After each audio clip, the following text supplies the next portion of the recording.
For the record, my name is Tanya Fernandez Anderson, the District 7 City Councilor. I'm the chair of the Boston City Council Committee on Ways and Means. This hearing is being recorded. It is being live streamed at boston.gov/city-council-TV and broadcast on Xfinity Channel 8, RCN Channel 82, and Files Channel 964. The Council's budget review process will encompass a series of public hearings beginning in April and running through June. We strongly encourage residents to take a moment to engage in this process by giving testimony for the record. You can do this in several ways. Attend one of our hearings and give public testimony. We will take public testimony at the end of each departmental hearing and also at a hearing dedicated to public testimony. The full hearing schedule is on our website at boston.gov/council-budget. Our scheduled hearing dedicated to public testimony is Wednesday, May 17th at 6 p.m. And you can give testimony in person here in the chamber or virtually via Zoom. For in-person testimony, please come to the chamber and sign up on the sheet near the entrance. For virtual testimony, you can sign up using our online form on our Council Budget Review website or by emailing the committee at ccc.wm@boston.gov. When you are called to testify, please state your name and affiliation or residence and limit your comments to a few minutes to ensure that all comments and concerns can be heard. Email your written testimony to the committee at ccc.wm@boston.gov. Submit a 2-minute video of your testimony through the form on our website. For more information on the City Council budget process and how to testify, please visit the City Council's budget website at boston.gov/council-budget. Today's hearing is on dockets 0760 to 0762, orders for the FY24 operating budget, including annual appropriations for departmental operations for the school department and for other post-employment benefits, OPEB. Docket 0763, 0765 to 0766, orders for the capital fund transfer appropriations. Docket 0764, 0767 to 0768, orders for the capital budget, including loan orders and lease purchase agreements. Our focus area for this hearing will be the overview of the FY24 budget for the Boston Police Department with regard to grants, grant funding reform, community programs, and crisis response. Our panelists for today's hearings are Michael Cox, Police Commissioner; Lisa O'Brien, Chief Bureau of Admin and Technology; Nicole Taub, Chief of Staff; Gregory Long, Superintendent-in-Chief; Lanita Cullinane, Superintendent, Bureau of Field Services; Felipe Colon, Superintendent, Bureau of Investigative Services. I am joined by my colleagues, Councilor Aaron Murphy at large and Councilor Julia Mejia at large. For our format, I will first allow my council colleagues, if they wanted to reintroduce or a statement, a 30-second statement. For this format, we will go to presentation presented by the chair, myself, and it's basically a budget analysis, a breakdown, or more visual, hopefully user-friendly breakdown of the BPD budget. Then to public testimony, and which should be quick because we only have, so far we only have one person signed up, and then to first round of questions by my council colleagues, and a second and a third if time allows it.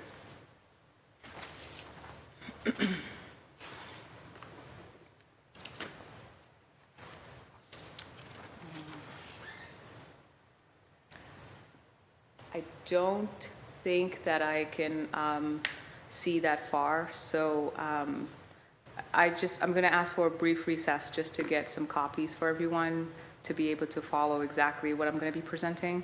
If you allow me just a couple minutes. Apologize. We're in recess.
We're back in session. Thank you for your patience. We were trying to work out the technology and hopefully our clicker works and before we present. And also getting copies. So this is a breakdown of the police budget or Boston Police Department budget. There's a sort of a table of programs, background by definitions and department's information, then to FY programmatic and line item breakdown, information and spending, capital and revolving funds, data on historical spending, and then RFI responses. So for the operating breakdown, a little bit background definition. I will not go over that since the police department has already presented in the previous hearing. For those of you at home, please watch the videos for the 10 o'clock hearing, and you should be able to get information there. This is a breakdown of the organizational chart, starting with the commissioner, all the way, of course, to operations and breaking it down to patrol, human resources, and so forth. For FY24, BPD recommended by program. Here you can see a pie chart broken down by percentage, but also in actual numbers. The largest spending being the Bureau of Field Services at 48.9%, a total of $198,158,107. Second, we have the Bureau of Administration and Technology at 20.4% at $82,532,772.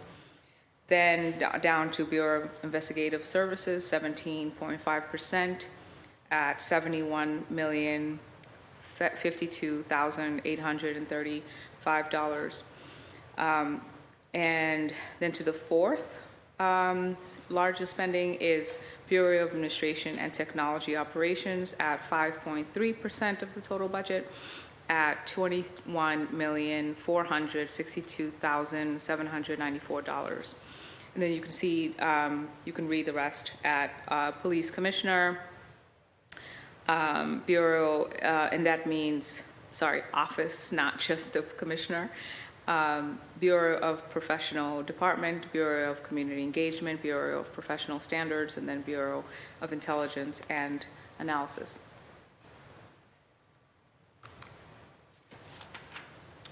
Next, we have BPD recommended by expense, broken down to personnel, contractual services. So personnel at 87.9%, contractual services at 6.6%, supplies and materials 2.3%, equipment 1.8%, current charges and obligations at 1.4%. A breakdown of the increase. Gross increase $12,334,478. This is a sum of the change in all of the line items that increased. The net increase is a total of $9,065,389. This is the sum of the change in all the line items that increased minus the sum of the change in all of the line items that decreased. Biggest line item increase, Bureau of Field Services, personnel services increased by $7,905,747. This represents the 87% that I've already presented of the net increase and 64% of the gross increase. Here in the slide, you can see all of the increases. Part one, essentially BAT administration and technology, then on to the breakdown expense category for FY24 and FY23 appropriation, and then the changes by thousands. Part 2 encompasses Bureau of Community Engagement and Bureau of Field Services. Again, you can see the expense category listed there on the next column, and then the amounts for FY24 recommended, FY23 appropriation, and again, the changes in between 2023 and 2024 by thousands.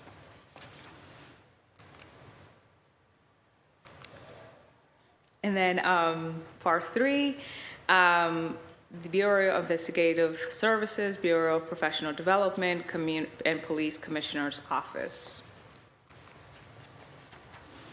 This slide presents to you all the decreases for the programs listed here: BAD Administration and Technology, BAD Operations, Bureau of Community Engagement, Bureau of Field Services, Bureau of Intelligence Analysis, Bureau of Investigative Services, Bureau of Professional Standards, Police Commissioner's Office.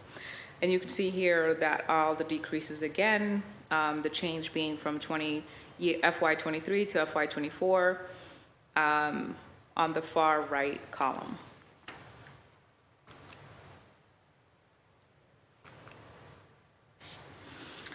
BPD spending by program over time.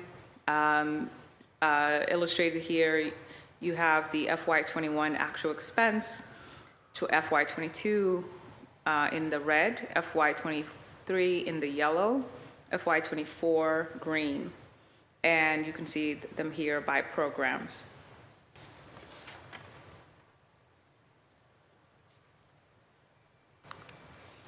And further breakdown or outline of that graph that we just saw.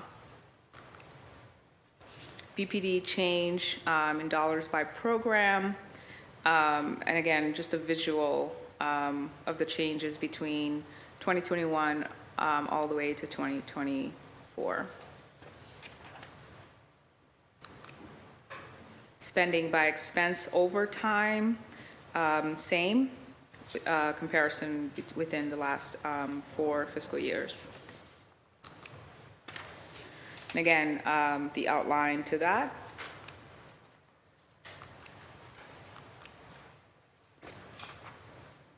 BPD change by expense type. And then programmatic breakdown.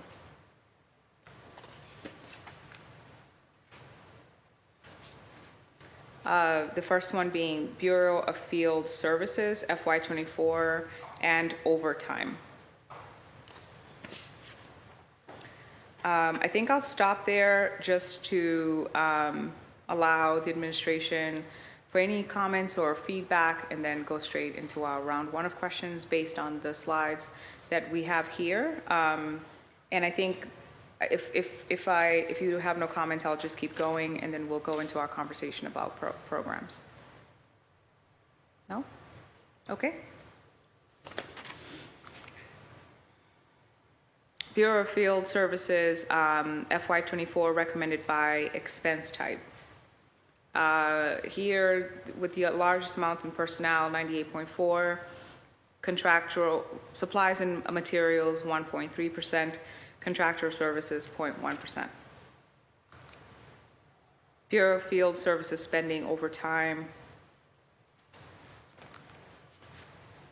Bureau of Field Services spending over time outlined. And the changes here.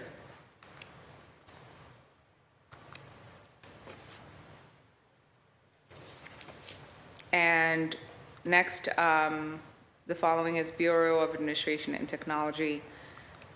And you get the point here. In the same order, you'll see the breakdown in percentage on the pie chart, and then on the graph, and then you'll see the chart outlining all of those changes and expenses and changes.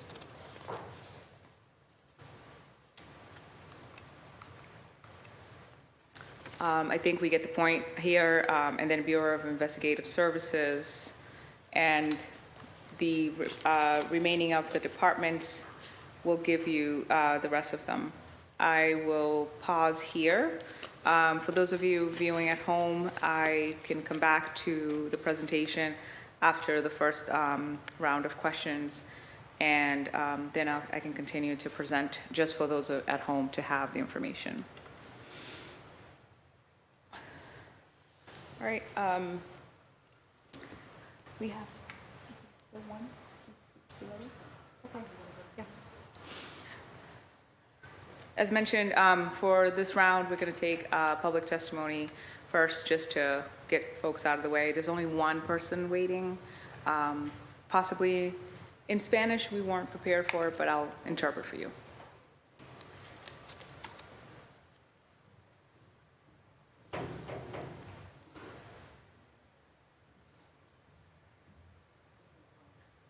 She's on? What's her name? Annie? Okay. Thank you.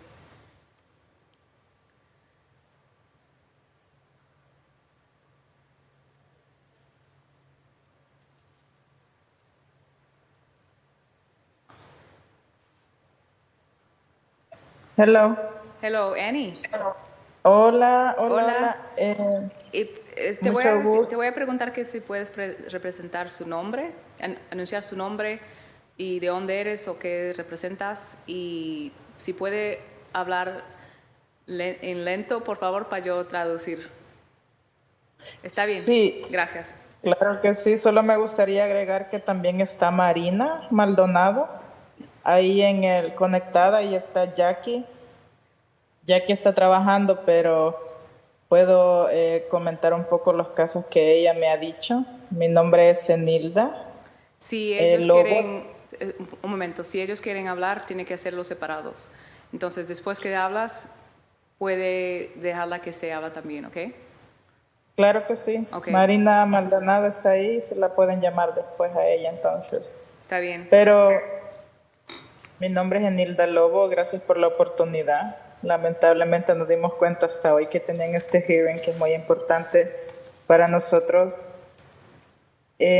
Trabajo para la organización Nube, soy la directora ejecutiva de la organización. Somos una organización prácticamente de bases y estamos muy preocupados. De hecho, tenemos una carta que les vamos a hacer llegar sobre la seguridad pública, entre muchos asuntos que nosotros trabajamos como organización, pero estamos aquí ahora más que todo porque hemos escuchado desde enero. ¿Cómo se llama la organización a donde trabajas?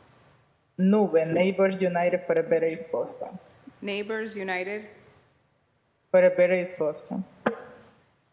Neighbors United. Thank you, for Better East Boston. Thank you. My name is Annie, and I'd like to thank you for the opportunity to be here to speak. I work for Neighbors United for Better East Boston, and I also have a letter with me. Here are a couple of my colleagues, and they are listening and possibly will speak as well. We have some concerns, and I have a letter that I would like to submit later as well. ¿Puede continuar? Gracias. Estamos preocupados por muchas desapariciones que han estado habiendo últimamente en East Boston, sobre todo el caso de Reina Morales. También muchos asaltos en nuestra comunidad.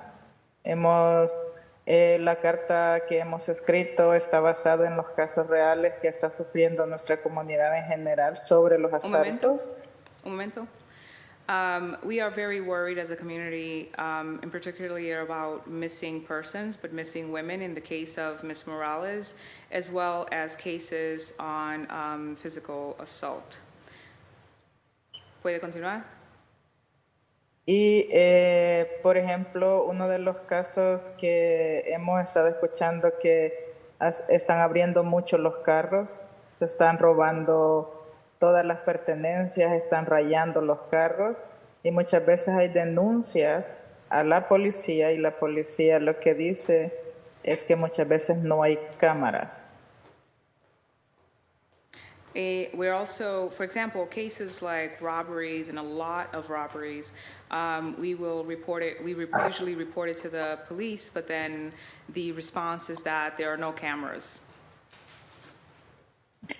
Marina está aquí para testificar sobre el caso directamente de ella y ella puede decir cómo sucedió todo, pero por eso nosotros como organización queremos que la policía tome más acción en cuanto a los casos reportados.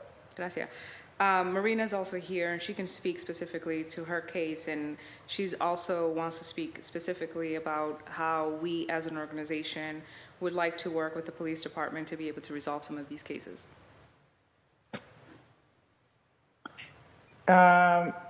Lamentablemente esta reunión se hace en horarios donde nuestra gente está trabajando.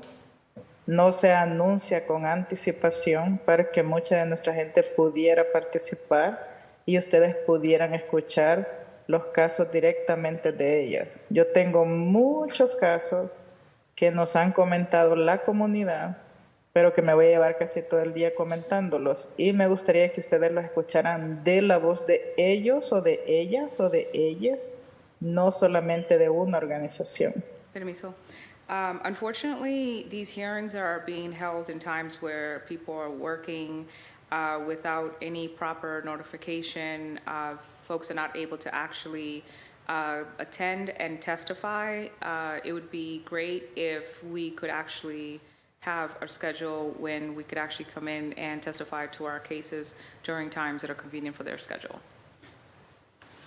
Quiero agradecer a la concejal Julia Mejía y a Luz, su asistente, por comunicarme de este hearing el día de hoy y poder estar aquí, aunque sea hablar un poco por la comunidad, y tener a Marina y a Jackie para que puedan decir su testimonio si es posible. Muchas gracias. De nada. I want to thank in particularly Luz from Councilor Mejia's office and Councilor Mejia, who actually notified us of this hearing in order to be present and testify. Here is Marina to give her testimony as well. Gracias, Annie. Y cualquier cosa puede mandarme un email también con un correo con su testimonio y yo puedo ponerlo en record. Claro que sí. Muy pronto les va a llegar una carta donde ha firmado la gran mayoría de comunidad y nuestros votantes sobre todo. Dilo otra vez. Muy pronto les va a llegar una carta donde los votantes están pidiendo más compromiso de la ciudad y de la policía hacia la comunidad de East Boston. Thank you. Gracias. And soon I'll be sending a letter with voters signing on to advocate for the needs of the community to the councilors. Thank you. Gracias, Annie. ¿Y Marina va a hablar ahora? Sí, Marinita. Ella se llama Marina Maldonado. Marina Maldonado is going to give testimony.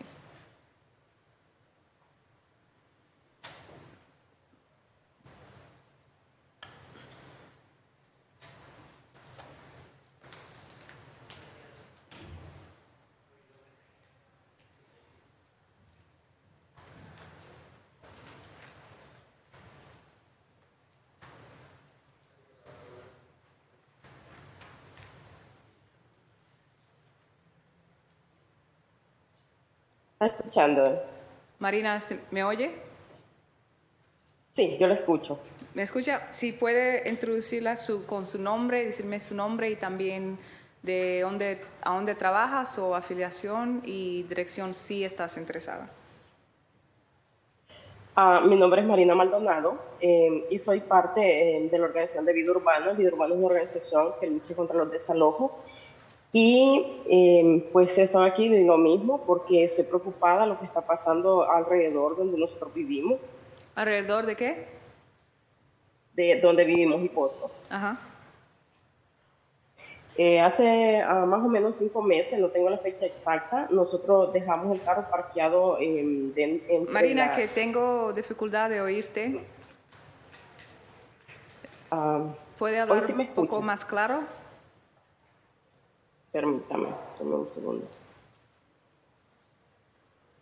Marina Maldonado also works for the same organization as Ms. Ennie, the Neighbors United for a Better East Boston, and she has expressed that she is also concerned about the area where she lives.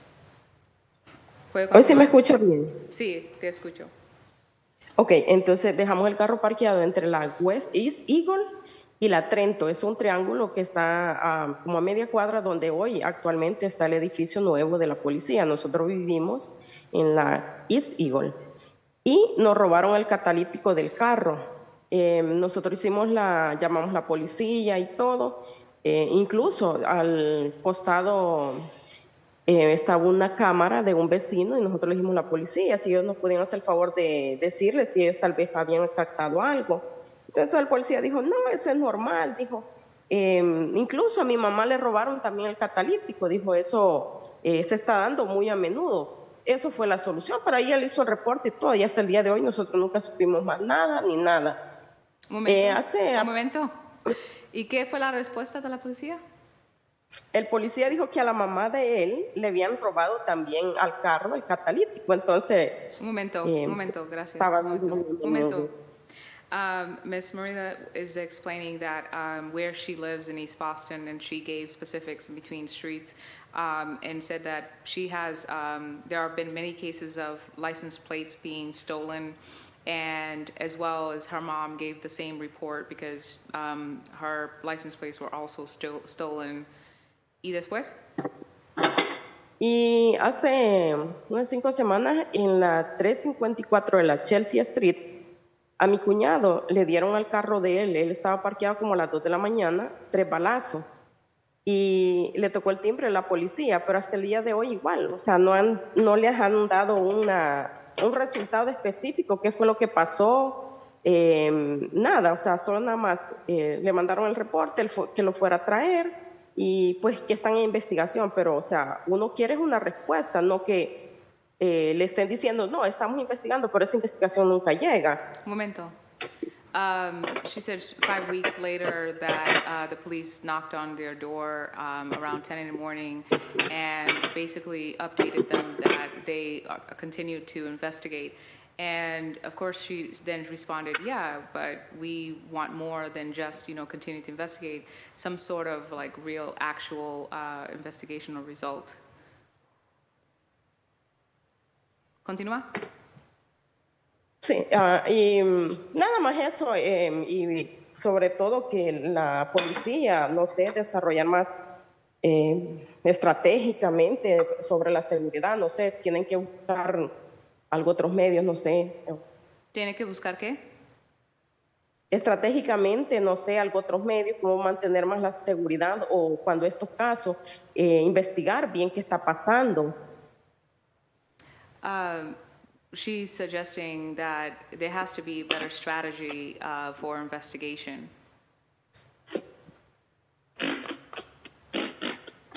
Continúa. Nada más. ¿Ya? Ya. Gracias, Marina. Okay. And that's all. Anyone else?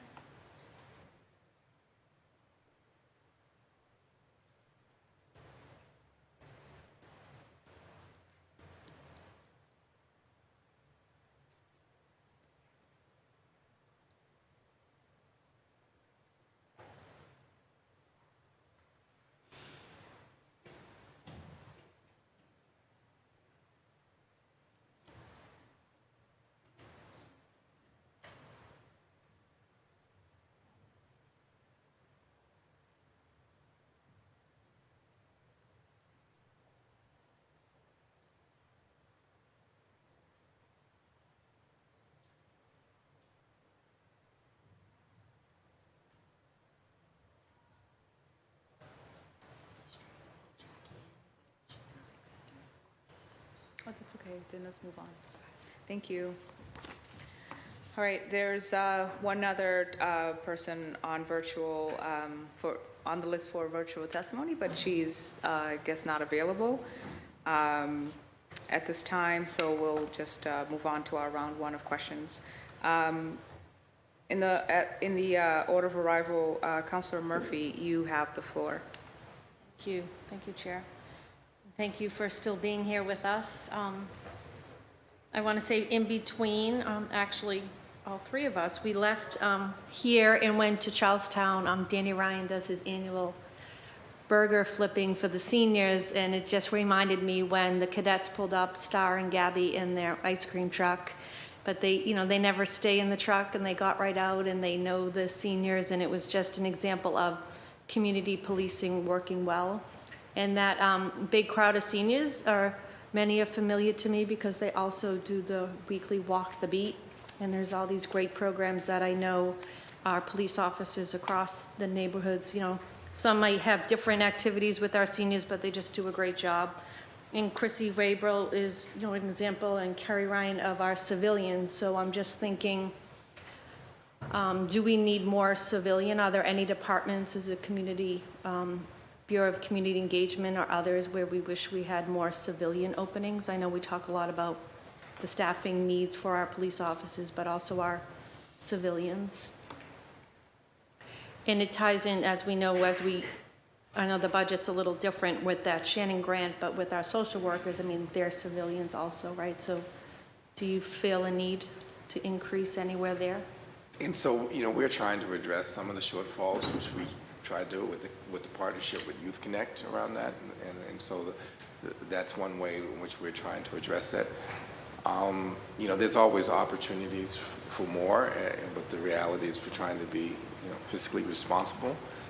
But there's units where, and maybe we can talk about it more, where we're required to do a lot more things that we never did in the past, particularly around public records requests and things of that nature, where it would be nice to have, people who are totally dedicated to doing that, or particularly around FOIA stuff and things of that nature. That's certainly not a police job, I would say. That would be nice to do, but the fact is that, we are happy in the ways in which we're putting forward this budget currently, and the mayor's been very supportive, particularly around us getting officers, which is the biggest need that we have right now.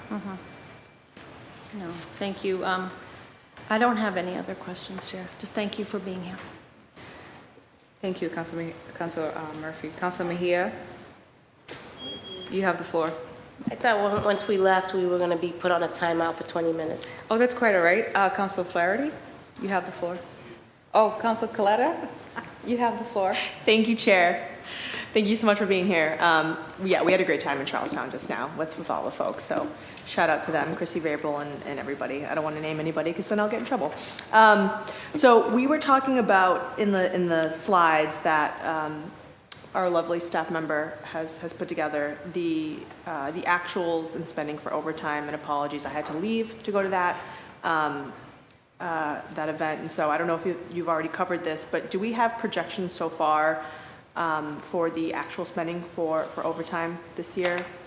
What have we spent? And we do, and before Lisa answers that question, I just also want to make a point is I know we're, put the slides out for the public to see, but we've noticed some discrepancies, certainly, in what the slides might show than what our records indicate. And so I just want to make sure that for the record that we're not adopting, the PowerPoint, because we don't know exactly where some of that came from. But we can certainly follow up later. Lisa, could you address the question? Right now for overtime, we're at 9. We do a lot of projections for overtime based on hours, because hours are more accurate than the actual dollars. Obviously we do convert them into dollars. It's just because if there's any contractual increases, that overtime would increase based on the hourly rate increases. So a lot of times we project based on hours. Right now, year to date, as of April 21st, we have approximately 914,525 hours. Those are actuals. That consists of 42 weeks in this fiscal year with 10 weeks to go. And we are projecting hours to be at 1,159,978. Okay. Can you just say that number for me again? Sorry. Sure, I'm sorry, $1,159,978. 978. Okay, thank you. I do want to switch to something you had mentioned earlier that I didn't get a chance to ask about, but ROCA is incredible. I met with them a couple weeks ago, and they have a huge role in helping folks, especially young people, veer off of the path of incarceration and avoid recidivism, as we all know. Are there any associated costs within this budget that reflects that partnership, and where does that line item live?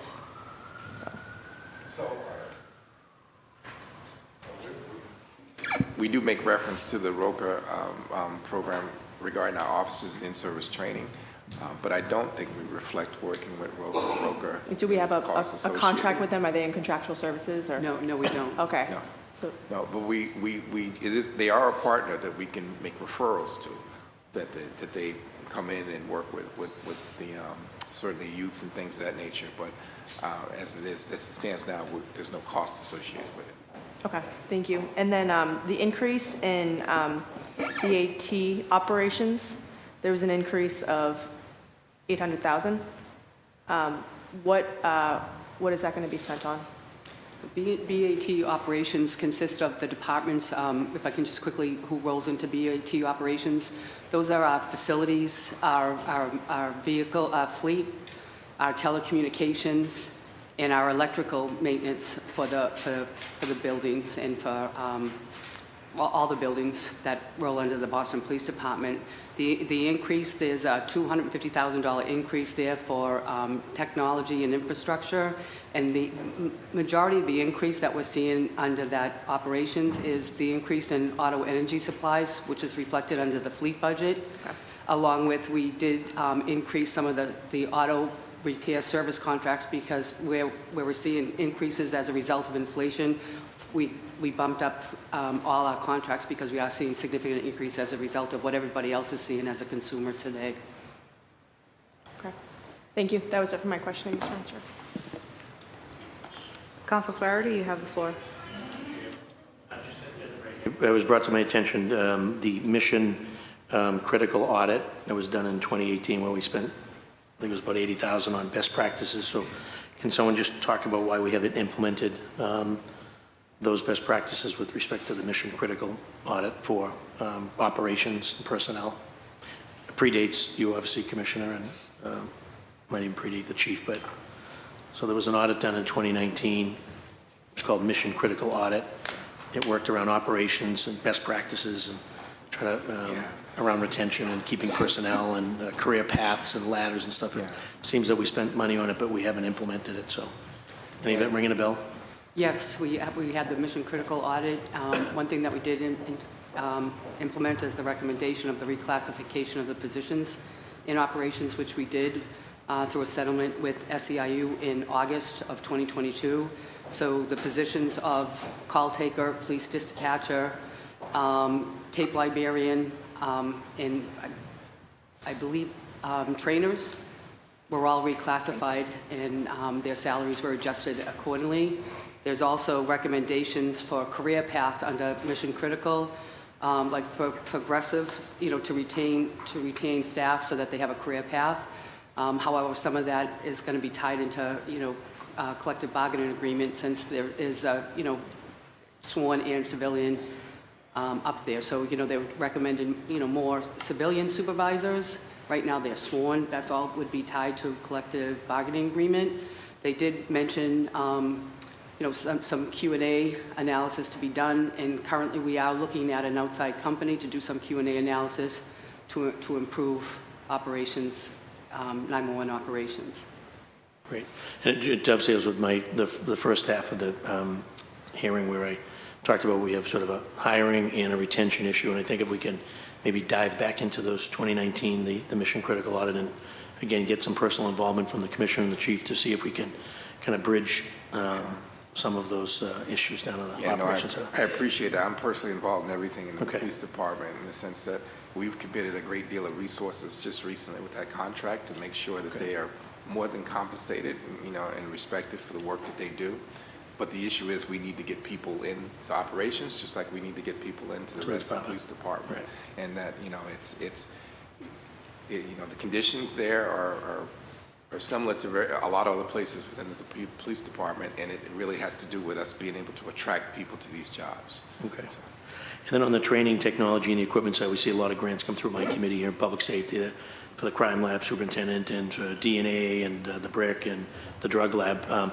We want to make sure that you have the resources, the tools, the latest technology, the latest and up-to-date great tech equipment, as well as the training. So is there anything that you think we can continue to do to assist you in the different? There's a number of different units that are involved in this, but from your perspective, now's the time to put the ask in as we're working together to put a budget that makes sense for your department. Hello. No, I truly appreciate that. Yes, a lot of our investigations, as you know, is science related in terms of DNA, and we're realizing a lot of success in that area. So we're seeing more cases going in that direction. So we definitely need more funding for the crime labs, for the crime scene, and the homicide division. Gotcha. And then from the equipment standpoint, in terms of our vehicles, the average age of the fleet, and are we keeping up to date, again, with that technology? There was also some recent grant money that came through my committee that the council passed that allowed at the dashboard when officers are putting in citations or whatever, so there's not a duplication of that effort, which was prone to errors in terms of spelling of names and or addresses and things of that nature. So is that equipment, has it been installed in the vehicles, and are we seeing any early results of that equipment? In the vehicles, it's called the e-citation grant, is that what we received? Yeah, that's exactly right. Yep. Not only will they be able to issue e-citations right there on the spot, like through automatically or printout, but it'll also, the e-citation application will also allow us to report to the Registry of Motor Vehicles required accident reports that we're supposed to require, submit to the Registry of Motor Vehicles, so that's also going to make that more efficient. To increase our numbers to get those reports into the Registry of Motor Vehicles. Great. And then just on the capital side of the house, are any of our stations, our area stations, in need of significant upgrades or repairs or new buildings? I know we had recently moved into the new East Boston location, but your counterparts, fire department, a lot of those firehouses were in horrendous condition, and we kind of walked away from them for many years. Are there any stations that currently are in need of consideration for capital? I know this is a capital campaign for, I think, all our major infrastructure that we've been looking to. Yes, so we have a few studies out there for, like for example, we have a study undergoing, right now it's undergoing for a new police academy. We also received capital funds to improve the rifle range, the long rifle range at the range in Moon Island, which is great. There are some studies out there to look at E18 in Hyde Park. Also, there's funding to replace some major infrastructure in some of the buildings, such as like boilers or HVAC. Okay. So we are, continuously looking at our facilities and making sure that.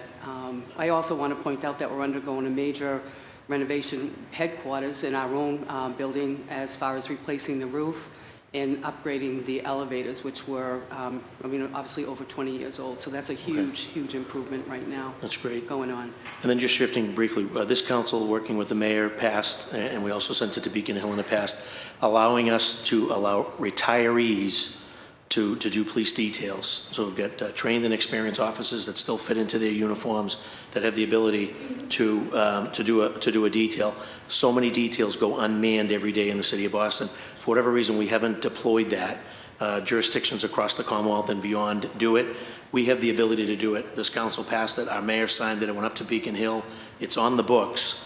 And just ask you as the commissioner and working with the chief and your team to see whether or not it makes some sense with respect to retirees, many of whom have come off the job, arguably because of the mandatory overtime and forced overtime, stuff like that, but still capable, have the relationships in the community, and may take advantage of the opportunity to stay connected to the BPD and be able to participate in that program. And So please keep an eye out for that, and or we can have another discussion. And just lastly, a shout out to all your captains in those teams in the districts. They do tremendous work. As a citywide council, I have a great relationship with all of your captains, as well as folks that are here and in the audience, and also in the districts, the folks that are doing the work as we're talking. They're doing great police work, so it's a pleasure to continue to partner with you, Captain and Chief, and the team, and look forward to working together for many years to come. Thank you. Thank you, Commissioner. Thank you, Madam Chair. Thank you, Councilor Ferry. We'll now return to our regular program. If all of the folks that signed up for public testimony, if you can make your way down to the microphone.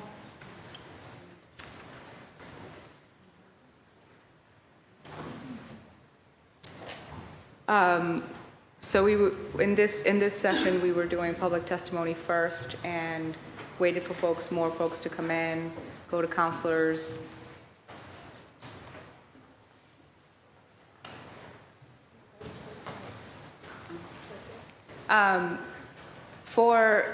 If you'd like, you could use that mic right here so that you can face all of us and just take turns sitting at the chair. Great, all right.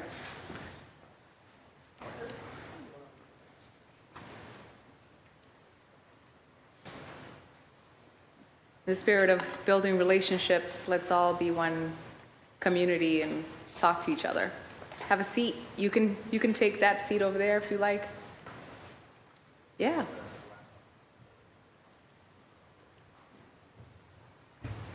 Yep.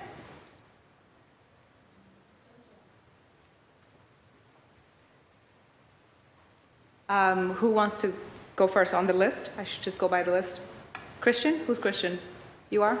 Okay. When you are going to speak, just announce your name for the record and affiliation, neighborhood. You don't have to give your address. So Christian, is it Moviano? Mariano. Mariano? Okay. Please give your introduction and the floor is yours. It's on? Nice. Yes. Hello, my name is Christian Mariano, and I'm from Roxbury. I demand that we divest $115 million from the police and invest it in the community. The reason why is, well, it's a little too high, and it can be used for other things like housing and mental health. One of these examples for the mental health investments is that there's a new community mental health crisis response, and that community members made it. We asked to divest $2.6 million and invest it in the community mental health crisis response. Things like this help the community. If they want to protect the community, right, this is a way to do it. Finally, I have a question for you. What is the deal with the $81 million in the community collective bargaining laying around? And how much is there for the police? Thank you, Christian. Who wants to respond to Christian's question? I think it's what's the deal with 81 million I'm in sorry, collective bargaining? I didn't know we were responding to public commentary for budget purposes. If the chair chooses, yes. So the funds that are set aside in the budget for collective bargaining are funds that are used to pay out any settlements of the union contracts. And so right now, all of our sworn contracts are open, and so that reserve is set aside to fund any terms that are the result of settlement between the city and the unions. Thank you. Next, we have Joaquin Lombos. Oh, okay. Sorry. Hello, City Councilors. My name is Joaquin Lombos. I am a student of Boston Latin Academy and a member of Youth Justice Empowerment Union. And in 2020, Michelle Wu committed to cutting down the police budget by 10%. In 2021, Michelle Wu committed to reinvest police funds into the community, but what is she doing now? She's increasing the budget from $395 million to $405 million. We understand that our mayor means well. Of course she does.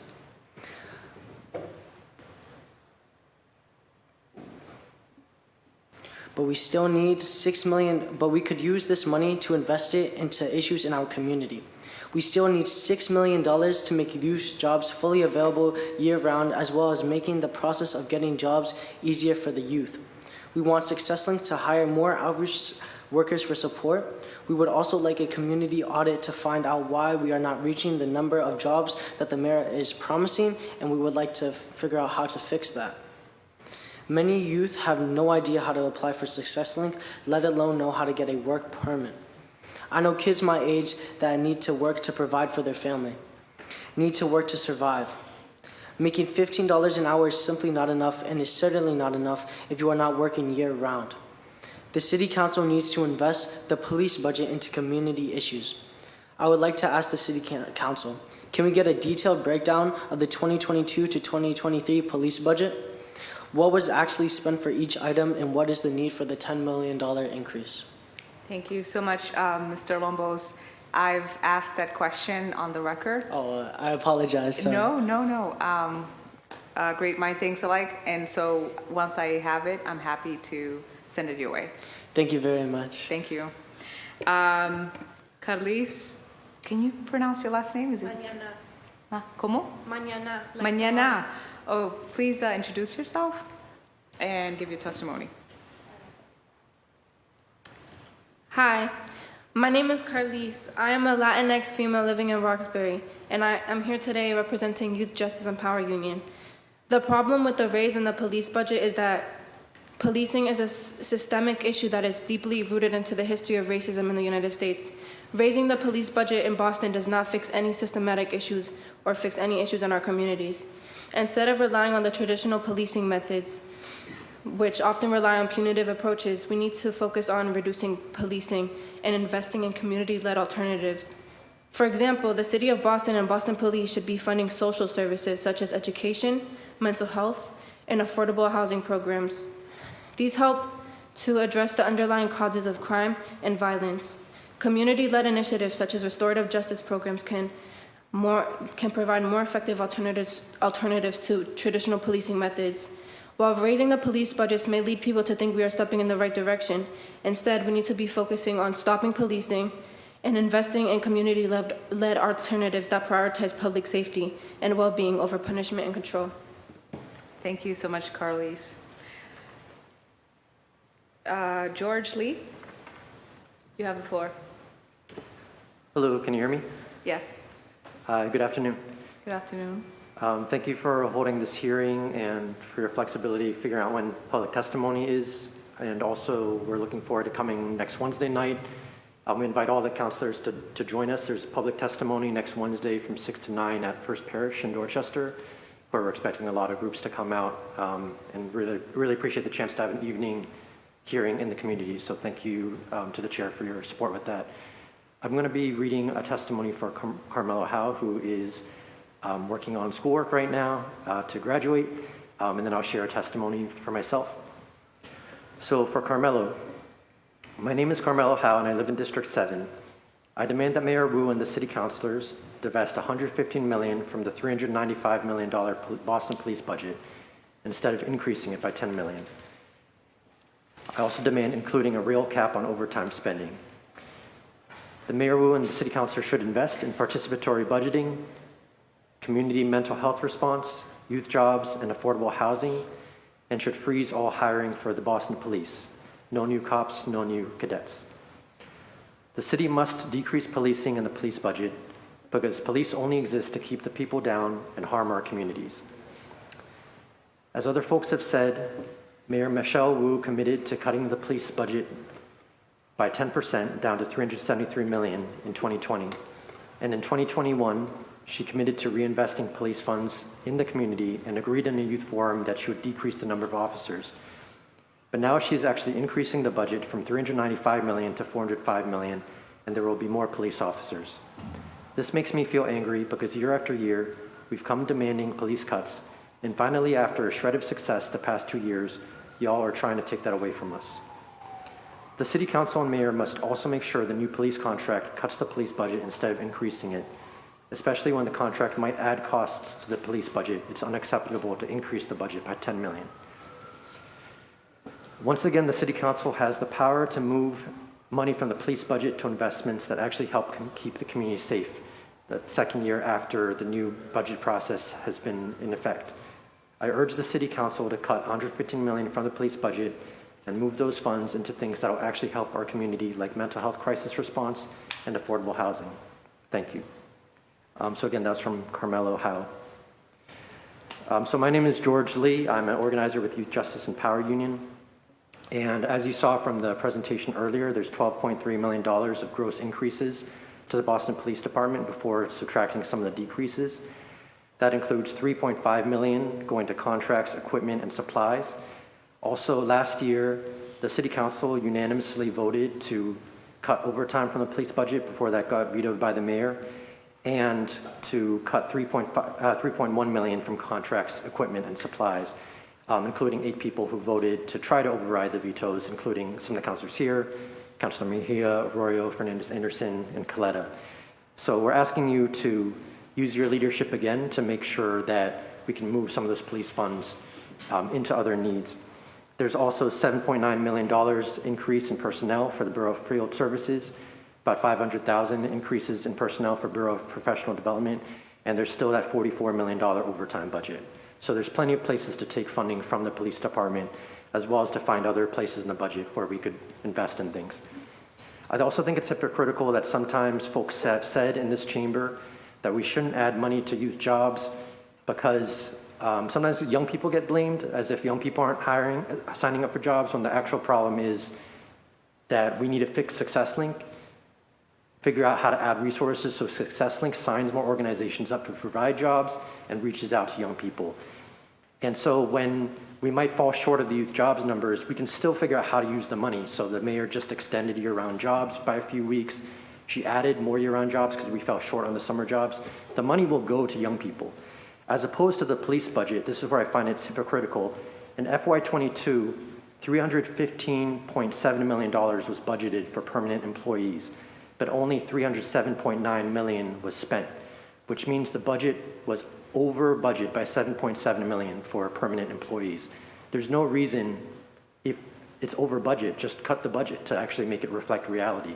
So it feels weird that youth jobs gets looked at under a microscope when that money will go to good things, but we can just add extra money to the personnel line item for police, add extra money for overtime.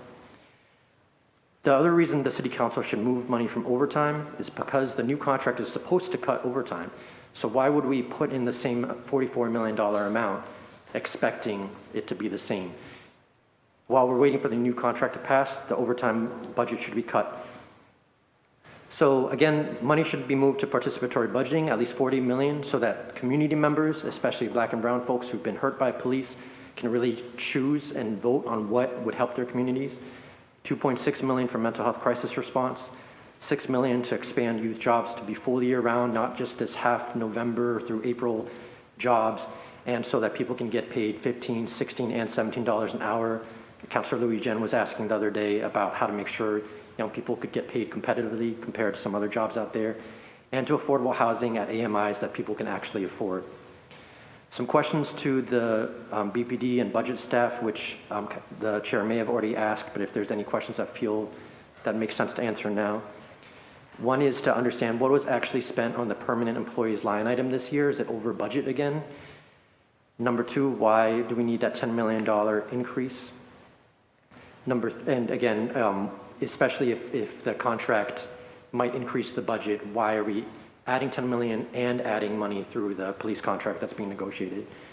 What are all the hidden costs? How much, and maybe this is something the budget analyst, Krishma, could help with, how much is being paid for health insurance and other hidden costs that aren't reflected in the $405 million for police?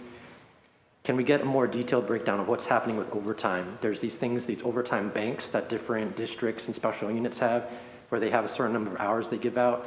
What are the details on how much, like, how many hours does B2 give out in overtime, and E13? What are those banks, and why are overtime costs so high? And a final question is, we weren't sure why in the June budget it said $395 million for police, but in the current document it says that $396 million was passed.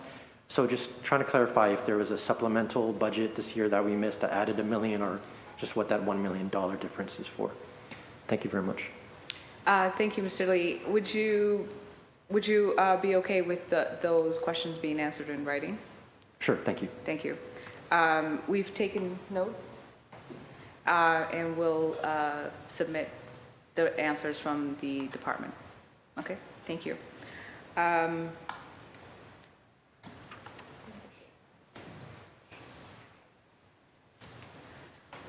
right. We can proceed with our, is that it for your testimony? Thank you. No problem. As soon as they get here, we'll get them in. Thank you so much.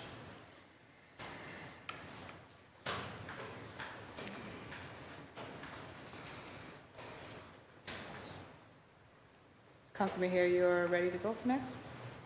You have the floor. People who testify, I really appreciate your voices in the chamber. A moment, please. I'm sorry. Commissioner, this thank you so much for indulging us in responding and building community and dialoguing with our youth. I appreciate it, your openness. This is budget hearing. We go to community meetings all the time, and Yeah. I welcome questions. I just didn't expect it in this Yeah. format from someone not a city councilor, that's all. Yeah, we don't get it that often, so I appreciate, once again, thank you for your openness. Councilor Mahir, resetting the clock, I apologize. You have 8 minutes. Okay, so I'm curious about some of the toys and gadgets. I'd like to hear a little bit about the process that we go about purchasing them, the use and the outcome and the return on the investments. Does anyone have any information on that? Like, let's say body cams, let's say drones, let's say all of these gadgets that you use to help solve crime. How have they helped support your work? So body cameras are more about transparency. I don't know, it's more about solving crimes. And do we know the cost of body cameras? Well, solving crimes when it's being targeted towards residents, right? So, like, there are some internal affairs stuff, right, that helps protect the... Body cam is really about transparency. It just so happens if it records things that are crimes, you can actually use it as evidence one way or another. It goes towards, complaints and being a neutral third party to just give a perspective of what's going on in general. It's not a tool really to be used against residents. It's just a transparency piece. Well, to support and protect residents when they're being targeted or disrespected by police. It is a tool, certainly, that we use in police for transparency. It's a neutral third party that records, the activities of both the officer and the people that they're participating with. And are there any departments that are exempt from using body cams? Departments, Any type of units or... in the police department? Mm-hmm. So if your question is, are there people in the department that don't have body cameras assigned to them? Yeah, do we do? Yes. We do. Who are they? Right now, the patrol force. The who? The patrol force all have body cameras. They actually have 2 body cameras. We have body cameras in inventory to outfit the entire sworn force for the Boston Police. We are just waiting for, they're in negotiations right now with the collective bargaining agreements. Until those are settled, we cannot issue the body cameras to the other units. The other units would be detectives and supervisors. And detectives and supervisors, and when OPAT has an issue, right? When people report, like I'm talking specifically about the incident that I saw on YouTube. There was somebody recording a police officer being incredibly aggressive, and they recorded it. And I'm just curious if those incidences are also recorded on the body cams of our officers. So yeah, if the officer has a body camera on, it absolutely is recorded. So those are recorded. Yeah. And are you using that to then discipline the officers? we review body camera footage as certainly a part of the discipline process or investigative process in general around complaints. And how often do people feel like those investigative processes are, you know, the outcomes that people feel like, oh, okay, OPAT is doing their job, BPD is doing their job, is there? I'm trying, are you asking me how often, I'm just, are I guess people- what I'm trying to get at is that I've had parents that have called me that their kids have been antagonized by police officers and have been mistreated. And so when they report things of that type of abuse, it's a little bit hard to reconcile. And I'm just curious about how you are using, when somebody is using force on someone, how do you reprimand them and how do you utilize whatever tools and gadgets you have for proof that people are being disrespected? Yeah, so I think what it is we investigate all allegations of misconduct, you know, involving our officers, but I think the key is about an allegations. And so we investigate it just like a crime that occurs. People claim that people commit crimes all the time. We have to investigate that to make sure that they did it, you know, before we certainly can issue out any discipline. So when there's a YouTube video out circulating about a police officer stopping somebody, and it's clear that that police officer is being overly aggressive, and it's not recorded on your body cam, but it is on YouTube, it's hard to say something was just an allegation when you're looking at a video that goes to show aggressive force. So you're making reference to something I don't have right now, but Does I will anyone, and did anyone, because I can... I will say this, that, you know... You don't want to talk about it? It's fine. We don't have to, but No. I will, for the record, I make sure will that you say guys that- get a copy of it. It was circulating, and it was here in Boston.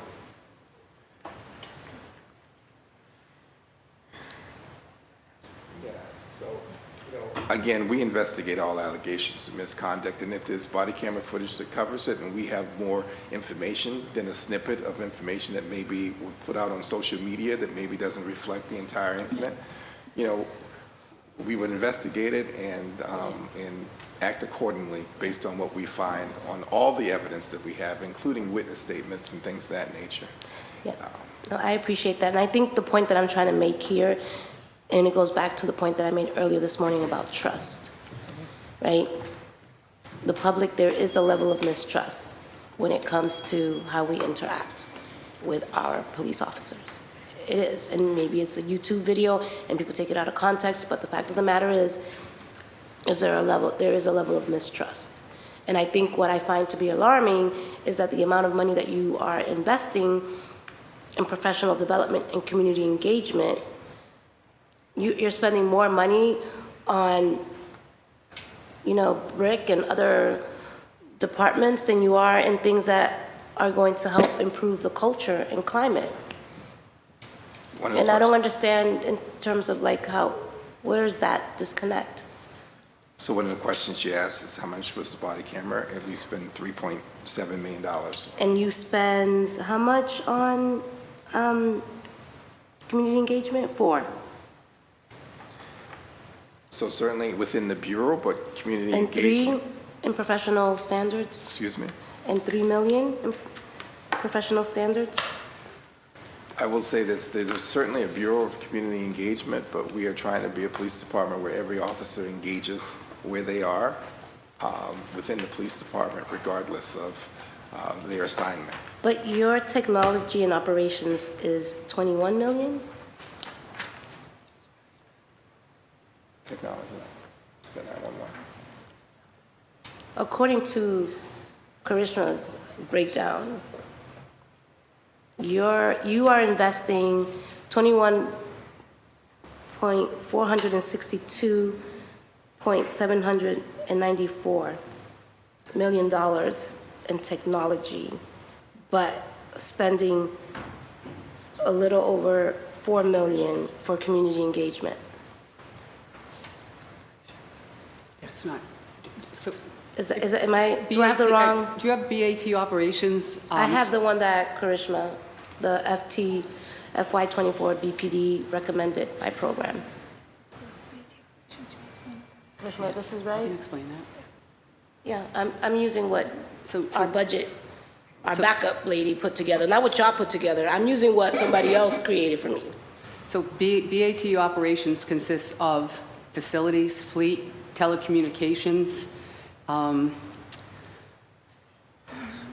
911, and electrical maintenance. Okay, then let's go at Bureau of Investigative Services because, you know, we're still trying to solve crimes here. That's at $71 million, but yet community engagement is at $4 million. I guess the point that I'm trying to make here is in terms of what the values are. If the community is asking for more relational opportunities to build with the police department, then at the very least, your budget should reflect deeper investments in community engagement. I will say this, that, you know, community policing is about building trust, and you can build trust multiple ways. Part of the police department, a core thing that we do here is we have to, if we can't prevent crime, we certainly have to investigate and actually, you know, bring to justice people who are perpetrating crimes. If we don't do that, the communities we serve will not trust the police department, and they will create their own form of justice out there. So building trust is really important. That means we have to investigate thoroughly and properly to make sure that we get the perpetrator or hold the perpetrator accountable in the criminal justice system, the right one appropriately, right? And that takes time, effort, and professionalism, which I think we're trying to pride ourselves on that. Yep. So the investments we make in Bureau of Investigative Services around making sure that we do that and thorough investigations builds trust, just as much as community engagement, going out and giving ice cream to kids or working with them builds trust. So I think it's important that we're really professional about what we do, because if we don't, we're not building trust at all. Right. And that's why your Bureau of Professional Standards should be more than $3 million. I think that's reflective of the number of people there. I'm just saying, we need trust building and professional standards. And I feel like you're the head in charge of this and the budget, and this is the mayor's budget, and, you know, we're here to just try to understand it so that we can figure out how we go tell our constituents where we end up. And it sounds to me that there is a disconnect with what people have been asking for and the investments that we're making on things that are relational. And I think that this is my fourth budget now, and every year we ask to, dismantle the gang database. We talk about things that prevent people from building, and it is very evident to me, and you could feel the energy sometimes in this room from people who have very strong opinions about how they think about Black and brown people. And it's written all over their face. And so we can't say to me, right, that everything's all good. And I'm curious as how many people in BRIC are people of color in positions of leadership. It's certainly diverse, but I'll say this, I care about people that are Black and brown in a lot of ways, and I know that many people in our organizations do as well, because we work with them every single day. And so, and I will say this, that part of our mission and job is to make sure we protect everybody. And for the most part, a lot of our violent crime happens in neighborhoods that are people of Black and brown. And when I go to community meetings, and some of our people go to the community meetings, the people in those areas are asking for more police. The people in those areas are asking for us to do more to prevent things so that they can raise their kids in a peaceful environment. That's the experience I've had in the city of Boston for the most part. Right? That's what I feel, and a lot of our members feel when they go out to the community meetings in general. That's why it's important for us to build trust in any way we can. Right? That's how I feel. Now, and I will continue to say that I'm incredibly grateful by the growing number of people of color in positions of power. That is encouraging to see. And I'm really happy to see that, and that gives me a sense of ease that I know we're moving in towards that direction. But having grown up here in the city of Boston, I think we're also carrying a lot of stuff that we are still trying to unpack. And I still don't think that we are hitting the mark when it comes to culture, and when it comes to race, and when it comes to creating the type of climate. Right? Brick. I can see it in your eyes. And it's all good. But I'm just saying, it's just interesting. Yes, I know, I'm just joking with you, just so you can laugh, okay? Because you're not in the hot seat today. But I think it's a... Thank you. Thank you. That's all I'm going to say. Councilor Arroyo, you have the floor. Thank you. So I just want to touch on a couple things. Thank you for what has been a long afternoon. I know that the medical, folks out on medical has come up from a number of different sources. I know that there was conversation about you bringing more people on board, that there were more people hired to sort of deal with this issue. I guess the question is, I think in February of 2023, the mayor said that the number of officers out on medical leave is at 10%. Is that still accurate? What is that number? We'll get you the number. Hold on.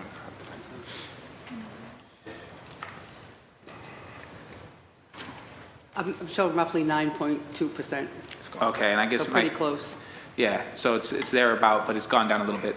I guess my question has always sort of been, you know, when you look at, and just these are based on WBR numbers that come from the FBI crime database, San Diego is at 1.3% or thereabouts, San Francisco about 5.1%, Worcester's at 4.8%, Boston is about double or more than double all of that. And I guess the question is, even on cities that are comparable in size, what is driving that?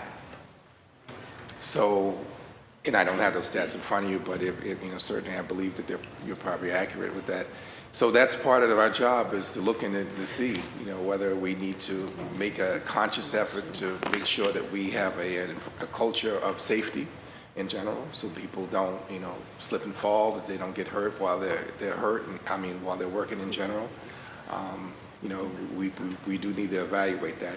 I do know we're doing all we can right now to get officers, you know, back to work, the ones that can come to work, but it's far better, as you're highlighting, that they never go out injured in the first place. Yeah, and so I think the issue for me is that this would either speak to one of two sort of anomalies. One is either the Boston Police Department is remarkably bad at keeping officers safe, which is a problem that I would want to take care of, or there's an anomaly in how often and how much that's being misused, or some combination of the two. Obviously, both of those are within our control. Either we are going to do a better job of protecting officers so they don't have to go on disability in the first place, because if that's the case, then that is a problem that we have to look into. Or if there's an issue here where there's some misusage of folks who are on medical leave that should not be on medical leave, then that's an issue we also need to look at. And, you know, those are the kinds of issues that I hope we do focus on, because I was just predating you. I don't know that you've heard this in the past, but we have had, at times, folks will send up here catastrophic injury disability requests, and we have had catastrophic injury disability requests where those officers haven't even retired yet. And so there are a number of issues like that where I think there's perhaps, and for folks who, I know you all know, but folks who are watching this might not know, in order to get catastrophic injury, you have to be unable to work. But in order to still be on the BPD payroll on that, you have to be making an honest effort to come back to work. And so there's a disconnect there. And so I don't know how widespread that problem is, because I don't know that we have had anybody really audit or deeply look into that. But I am deeply concerned about sort of the discrepancies in our numbers as opposed to other cities, because it speaks to sort of two possible problems, both of them within our control. I would not want to have a police department where we are not keeping officers safe to a degree that is 2 or 3 times worse than other cities, and I certainly would not want one where we are allowing abuse at that kind of rate. And so I know that there was some conversation about what positions were hired. I guess the question is, what accountability is there in instances where we determine that someone is doing this, someone is not actually injured or not using this system the way that they should? Is there any accountability for that? And then what are the measurements, or how is the Boston Police Department essentially assessing, do we have a problem here with keeping officers safe, or do we have a problem here with folks misusing that system? So we are, you know, as I described a little bit before, we're certainly looking to certainly our policies and procedures to make sure that they're very tight and that actually, you know, the things that are already on record, that we're doing those things to make sure officers make it back in. We've, I think, brought on more physicians to actually help us with the process. And, you know, we've done a few other things, which maybe we can get back to a little further with a list of some of the things that we've done. But I will say, we've had a 17% decrease in officers out injured from this time last year. So since you've been there, it's been moving. I'm going to give credit where credit's due is the people who do the work. Yeah. People and are I just here. want to know how many of that has coincided with the new roles coming on board. So To do what? So you've hired new people. How much right. of that is coinciding with that? So how much of time those hires? period. So let me get back to you on that because I don't have that with you. Because that would be helpful for me to know that these new roles came on, and we saw this decrease. I would say that's probably causation and correlation. Well, it could be.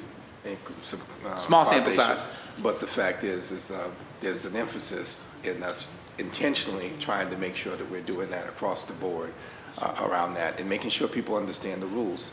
In fairness, if people don't understand what our rules are in some ways, then you know that might be an issue around that.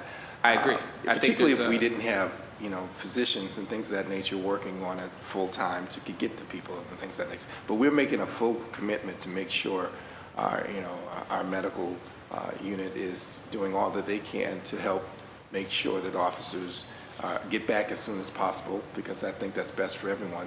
I would agree. And my thing here is, this speaks to, when I look at budgets, I look at anomalies. And so where there is something where other cities are not having that same issue, either we are doing something very wrong or something very wrong is happening. And so either way, I want to get to the bottom of that. It sounds like we've already sort of made that aware that BPD has a plan in place or is trying to put a plan in place or has sort of started putting a plan in place but has continual elements to that plan to address that. But I would just say that personally that is something where I'm looking. And then just because I'm on a timer, this is another thing that's important to me. You were with the Boston Police Department for a long time, and so some of this may not be surprising to you. It has long been understood, and the data bears this out, that black and brown officers get disciplined at a rate and at a severity that is very different than other officers within the Boston Police Department. That's just based off of the data that's before us. The Globe wrote an article on this and gave us all of that data. They also wrote, and I'll just read it so that I'm not misquoted here, but it says that even though white officers are more likely to receive special citations, they outnumber black officers within the force, and this is old data, but I'm assuming it's pretty similar, 3-1, but as a group receive 5 times as many awards. And so I guess my question is, when we're talking about internal fairness, how is BPD looking at how they are treating their officers of color, and not put in this, because this was broken down by race, and I would have also been interested in gender, how we are treating our officers who are women when it comes to awards and discipline.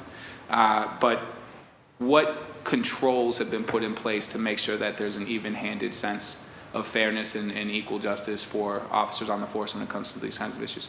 I mean, so there's a lot we're going to do in general. I mean, procedural justice is something we teach in the academy, but we certainly like to practice this in-house around each other, around fairness and things of that nature. Some of the things that we're going to do in the future is certainly make sure that all our command staff are trained and certified in DEI, in general. And that will absolutely go a long way, I think, in making sure that those disparities don't occur. But one of the things is, I guess, to acknowledge that they have occurred, right? And I'm saying that they have, but the reality is that we need to do the best we can to make sure people are developed. And we're an organization like any other, with people just like any other. And you have the same issues that other societal issues exist. You are not immune from those issues. And that's why we have to be intentional about making sure that we have development around this, that we talk about these issues, and that we have a process to make sure things are fair. And that's why you're here talking about things like accreditation, things of that nature, to make sure that the rules are well known, that we're followed up on, and more importantly, that the people that are in position of power understand the implications involved with not being fair around this stuff. And so, we are very, our command staff, as I said before, is the most diverse it's ever been in the history of the police department. So I would imagine these issues would not be. You an would issue hope, for but those numbers came when we already had a first black commissioner. And so I think that there's certain aspects of this. Certainly you are not him, you are not any of your predecessors, you are Commissioner Cox. But I just want to make sure that as we move forward, as we talk about recruitment, if I don't feel like I'm going to get a fair shake within an organization, it's going to hamper recruitment. And from the outside looking in, because I'm not within the organization, if I understand that the organization is not treating their own officers of color or by gender fairly or with respect, why am I supposed to assume that they know how to do that on the streets with folks who don't work with them, who don't share units with them, who do not back them up in issues where they have life or death decisions that they have to make? If you cannot treat those people with fairness, how am I supposed to believe that they can treat people on the street with fairness? And so for me, getting that in order is an incredibly important thing. I know I'm talking to the choir here, but I want to make sure that when we are doing this, that we understand the level of importance that I have with that. If we are talking about officers, and I think we get a bad rap that we don't support or respect what you do. My grandfather was an officer. I hold you all to a high standard, and sometimes I think some people, they don't like that, and some people respect that and are actually honored by it, and there's a difference in how people go by that. I think you do incredibly important work, and that there are moments where you have to make really, really difficult decisions. I also think that all of the biases and stressors that everybody has on a day-to-day basis in life impacts all of you in a real way. And if we have officers of color who are experiencing unfairness, are experiencing lack of recognition, if we have women or other folks in the department who are not receiving the treatment that they deserve, that's going to find its way out. And it's going to find its way out not because we see data, but because in the ways that people interact and because we lose good people. And I worry about that personally because I'm rooting for y'all. I'm rooting for good people in your department to make it into these spaces and to make the changes that I really believe that you are capable of. I see good officers every day. Unfortunately, I also know that we don't have that across the board because nobody does. But if there's no accountability for those who are doing what they're not supposed to be doing, and that accountability is actually skewed, then we're going to see real problems in really rooting out that culture. And so this is a plea of hope to you, that I believe that you understand those issues, that I know that you are about 8 months in, and that my hope is that as you do this, you set a foundation up where we are looking at those numbers so that we don't have to be told by the globe that those numbers exist, that there's some kind of constant analysis of what those punishments look like and who's getting them and what they look like and how we're doing all of those things. So just that, and I know I spoke really quickly. I have one thing, so I could wait till a second round, or I could just get to one question and I'll be done.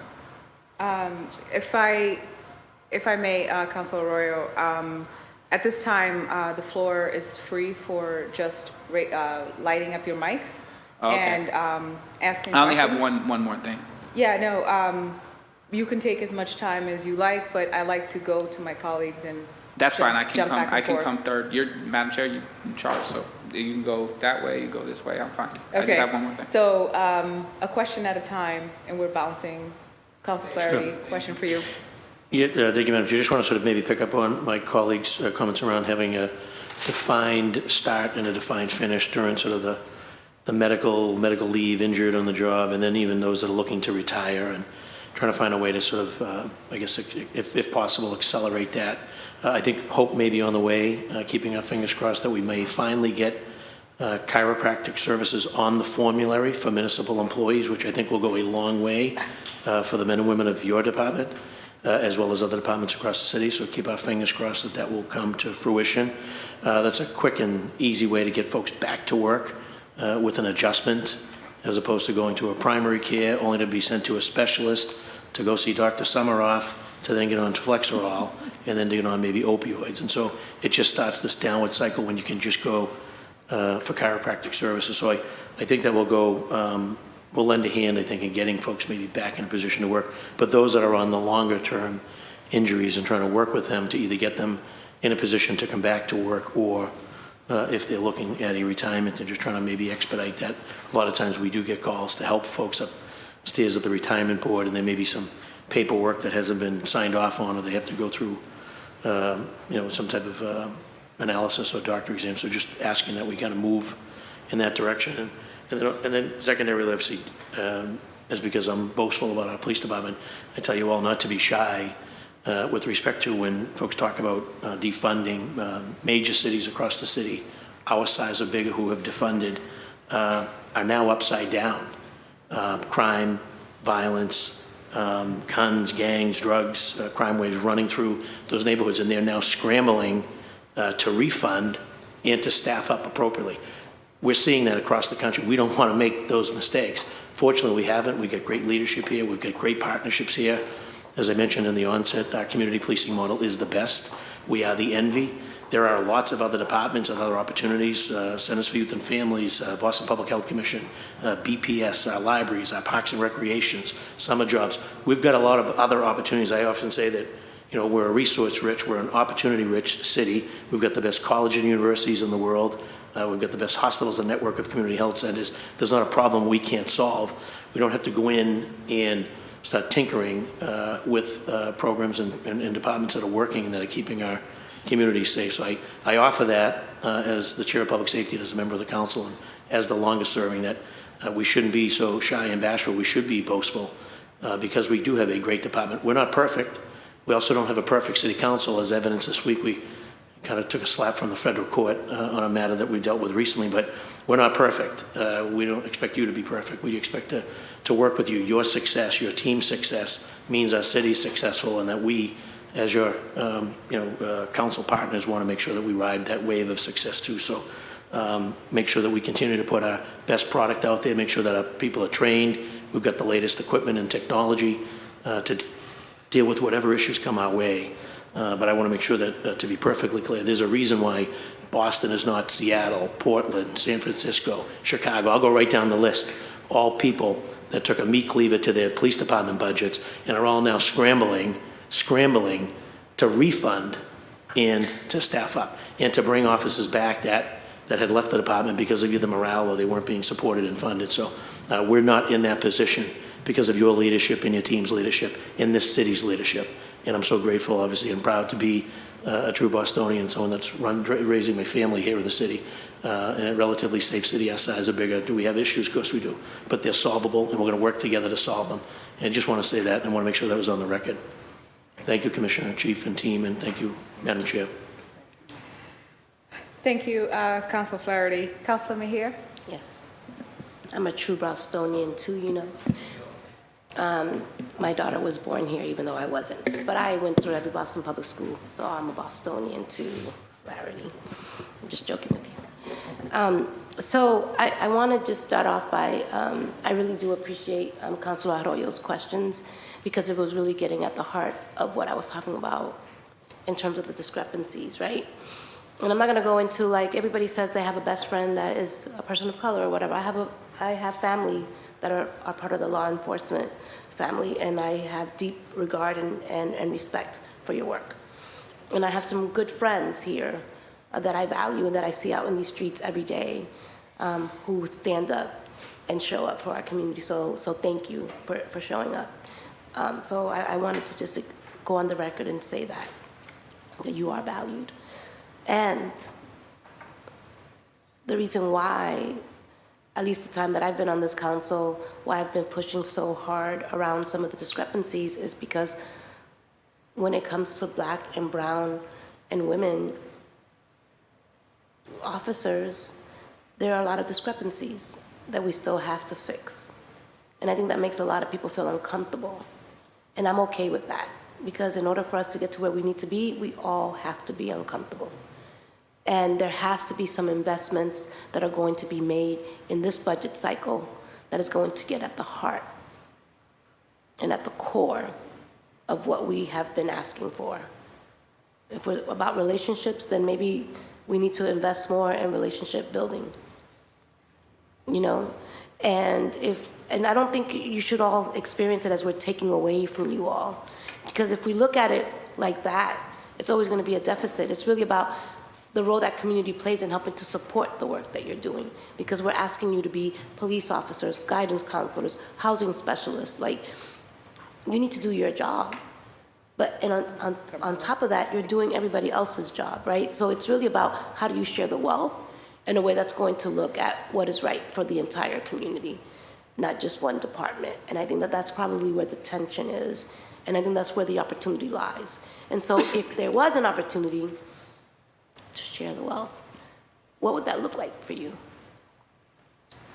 So it's hard enough to try to just do this job. I couldn't speculate what it would be like to build up another agency within the city in that way. I just know that part of our purpose is to respond to public safety needs of this city, whatever that means. And we are probably the primary, certainly primary agency in the city to do that in multiple ways. I do know that in order to do that, we have to build trust with the community, which we try to do and continue to need to do, and we'll work on that all the time. Currently, right now, the biggest need we have is we need to attract more people, diverse people, people from the city, from all walks of life in this city to join our profession, so we can be an inclusive department that represents the city, so we can provide public safety for the people who live here. That's a big deal. Right now, we have an image problem, right? Regardless of if any individual in here individually was involved, we do have an image problem, and most of it has to do with places other than in this city. And so one of the things that I'm trying to do is get people to understand the good that we do, all the different functions and roles that we fill, and the need for folks, good people, when I say people who want to give back to the city, to want to help people, to come on board so we can continue that, right, around that. And so sometimes engaging in conversations about, other places, or maybe even a time period that doesn't exist today, because after COVID, we're in a different place in the world in so many different ways.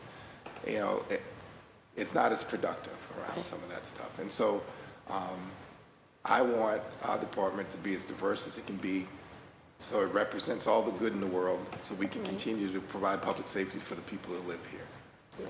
And that's what we're trying to do. We're not here for the police department, we're here for the public. That's the deal. So, and if we don't get funded appropriate ways, that just means that there's less we can do for the public. It's not about less I can do individually for me around that. So I think it's important for people to understand that we are here to serve the public, and that's it. And I want to go back to Councilor Arroyo's line of questioning in terms of... Councilor Mejia. I'm done? Oh, my God. No, I'm coming right back to you. Oh, you are? No, I'm done. I'm good. I'm not going to stay here for...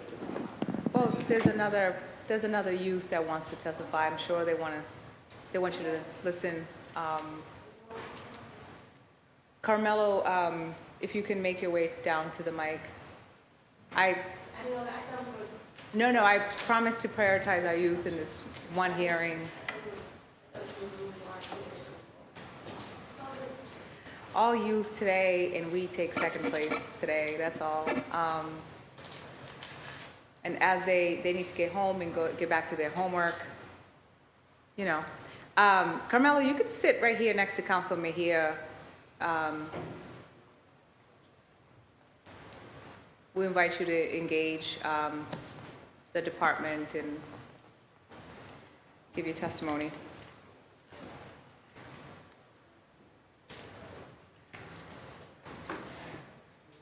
When you're ready, state your name and what affiliation or neighborhood you're from, if you'd like to share.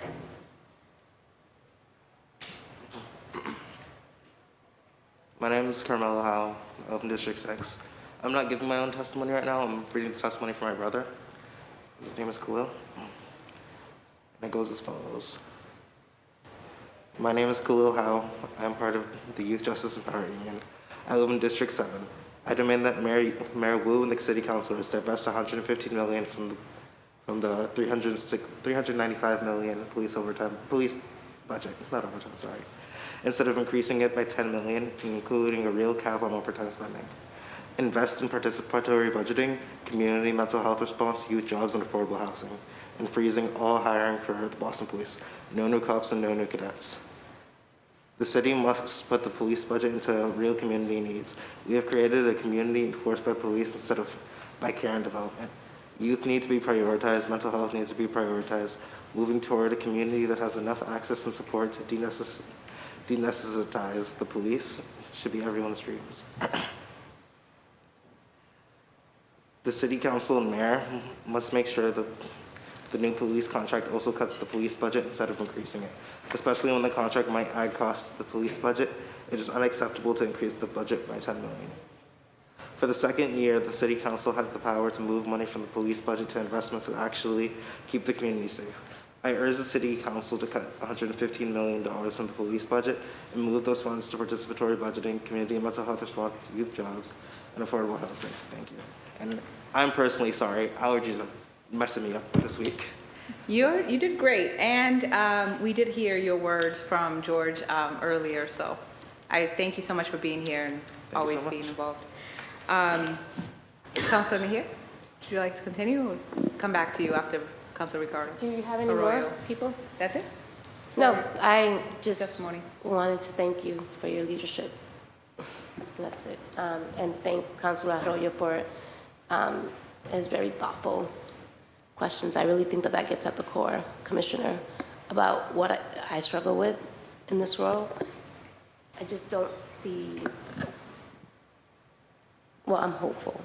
I do believe that we're moving in the direction that we need to go in to ensure that Black and brown and women are celebrated, promoted, respected, and that people are going to want to be a part of this team and are going to stay here because they're going to be respected. So I'm hopeful. Thank you, Councilor Mejia. I hear your points loud and clear, and I think that if we get into concrete numbers, it's difficult because I hear your point too about the police department in terms of creating reform programs or trainings. You have officers that are very skilled and educated who will build curriculums, but still there's an extension that has to encompass mental health trainings from professionals, from people that actually do it as a profession. And then that means more money, that means more programs, that means more collaborations. So I think that like BPS, it's difficult to expect a school that is responsible for curriculum or education to also add to their curriculum or to their space all of these social services. But in order for us to look at anything holistic, society is going towards a direction where we're looking at ecosystems in all departments, in all systems. We're talking about specifically, are our officers well, but also are they equipped with the mental health training in order to implement services in a way that they are sensitive to triggers or people that experience trauma. So therefore, being trauma-informed or receiving trauma-informed training. And so when we look at the numbers in terms of the external funds budget and some of which that comes from the city, we think that it's just a very small amount for community policing or for any type of community programs. We just think that there needs to be a bigger investment in that area. But that's not your job. Like you're basically saying, my job is public safety, and we're charged with that, and that in itself is a lot and challenging. And then in addition, now we have to add all of these components because we have to crisis respond. We have to be culturally appropriate. We have to understand mental health. And so we want to support with policies that it's either going to create the partnership from outside agency or be able to really reasonably look at those programs within the department and say, can you execute them? Should this live in BPD? Or does this mean that it should be like with BPH or a partnership? But I've also heard from different community officers. For example, in Nubian Square, I go to the walks that you guys do with Main Streets. And a lot of the times the officers are sitting in their cars, no more walking beats, and we're like, hey, what's going on? And then it's like, well, And then when you actually have a conversation with the department, it makes sense. It's like, well, it's not that we're not. It's we do sometimes, and then sometimes it requires us to be sitting, and that's more impactful. And then we understand more of the reasoning behind what you're doing. But then if the partnership then requires, I don't know, Pine Street and others to provide those wraparound services, or, you know, social service, community outreach people to be out there to partner with you in order to crisis respond, or in order to assess the situation in Nubian Square, just for example, then you say to me, well, hey, look, we need to be able to collaborate more. We need MGH, or we need Pine Street, or we need BPHC to comply with the services that they're supposed to provide as well. And then there's the back and forth, and then we say, well, if we are curbing social determinants of health in our youth, if we are giving them jobs, if we are addressing these other needs, then maybe we're reducing violence in a sense. So when we say to you, hey, look, we're going to look at the overtime budget to cut that, because if you need it, you can go into emergency fund. And some people think that's, counterintuitive, or it doesn't make sense. So it's a pretentious move, but it's not. Essentially, it's saying, little by little, eventually you'll see perpetuating a cycle of improving quality of life for our youth and investing in their social determinants of health, hopefully reducing crime, hopefully less overtime. And I think that makes sense, and advocates think that makes sense. And last year, as you saw, it was vetoed by Mayor Wu. We think that Mayor Wu is doing a good job, but that's why we're here. Nobody's perfect. She's not perfect. We're not perfect. And I'm happy to be able to be honest and have this transparent conversation with you and say, look, the budget, she's making a recommendation. Our job is to really look into it. Hopefully it doesn't feel that contentious. Hopefully you're open to understanding that we have a job, as you do as well. And let's talk about the numbers and see what makes sense. And so moving to the next step, before I go to my council colleague, I just wanted to wrap my part up. I will be scheduling a working session with BPD. I welcome you to look at the numbers with us. It's a working session. We want to be able to say, well, right here, and then we want you to help us understand, not that cut, because that doesn't make sense, because, and giving us your reason behind it. And I think that level of, again, open communication, transparency, and to be able to do that where the public can see it, we owe it to the public to have that conversation. We owe it to the public to make it accessible so they understand how the stuff works. And again, the race conversation, that's a hard one. Nobody here is it probably doesn't apply to you. However, it is our responsibility. We have to have these conversations. And Commissioner, I appreciate that you're able to sit there and say, yeah, we got an image problem. And that is a thing because of our historic systemic oppressive practices or racism. And we look forward to improving that.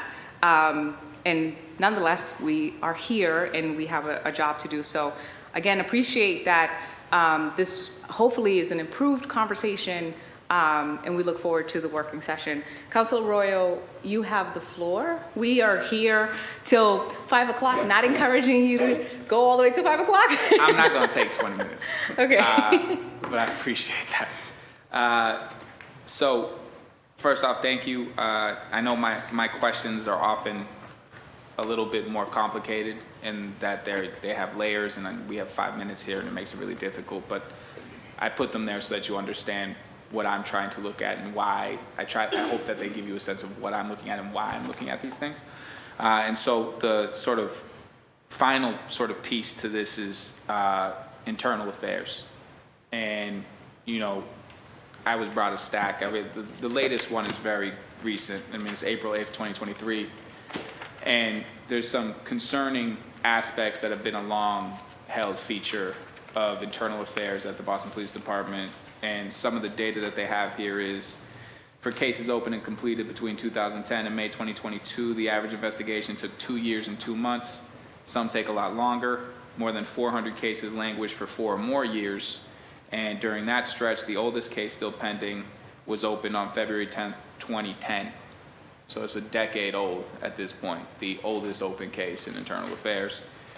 And then the second part to that is this, which I think is another part of the problem, which is Boston police almost never uphold allegations of wrongdoing against their own. Since 2010, the department has only sustained 1 out of every 5 citizen complaints, according to records of completed internal affair cases.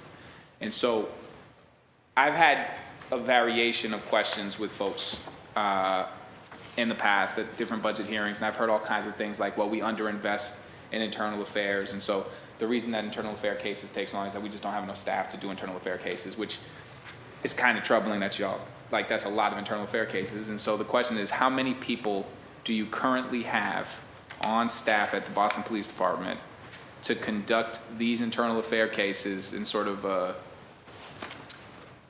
better time frame? Because I would say that both in the incidences that involve civilians with officers, we deserve faster timelines than that. And on incidences that are internal, I think Boston police officers deserve quicker resolutions on those. And so the question is, how many folks do you currently have in internal affairs right now whose job it is to handle these cases? So I can answer that for you, but the number of people in internal affairs, but more importantly, right now, currently, we have enlisted district captains to start to participate, and certainly in doing some lesser, certainly no high-profile cases, but lesser internal affair cases that don't involve, use of force or criminality and things of that nature, which expands the number of people to do the cases. And so when you say faster use of force and criminality, would that be like disparaging commentary or where somebody feels disrespected but it doesn't rise to the level of physical? So there's by rule, there are categories of rule violations that can be investigated and handled at the district level. So those may involve allegations such as respectful treatment. That's what I'm But talking about. depending on the severity of the allegation or the level of disrespect shown, that may remain in internal affairs for investigation by the team that is assigned in that unit.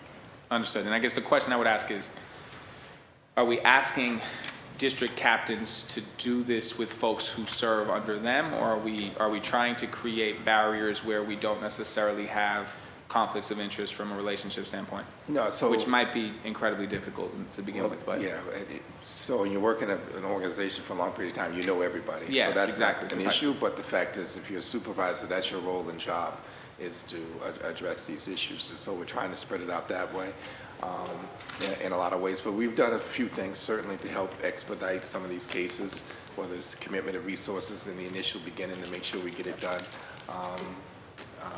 Doing some other things within the case itself around sign-offs that maybe they don't need to happen in that same way.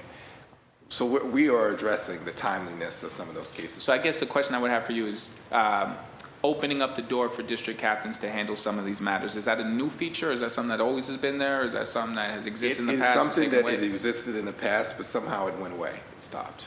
Got it. And so you're re-implementing? Yes, re-implemented to, to spread the wealth of the cases so they can be done quicker, so we can be way more responsive to some of these things in general, and with so then, oversight from internal affairs. And then I guess the hope is that takes some of the filler to some of the lower level incidents out of the way so that you can focus on some of the heavier issues. It will cut down on the caseload in general so we can do things quicker. So how many folks do you have that aren't district captains that are tasked with getting through this? No, so it's going to be citywide. So depending on where the cases come in, that So you have a department that is internal affairs? Does what? So when you term internal affairs, is that its own department? Internal affairs, yes. It's how many people are in that department? Responsible for basically all our investigating all our allegations of misconduct. Internal, external. Correct.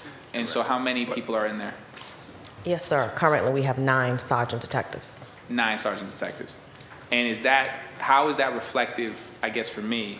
How is that a increase from, say, 2 years ago? Where were you at 2 years ago? Or is this steady? Because the reason I'm asking is, if part of the issue here with internal affairs is a lack of people, and internal affairs is back to that image issue, internal affairs is where we root out some of the problems that we have here.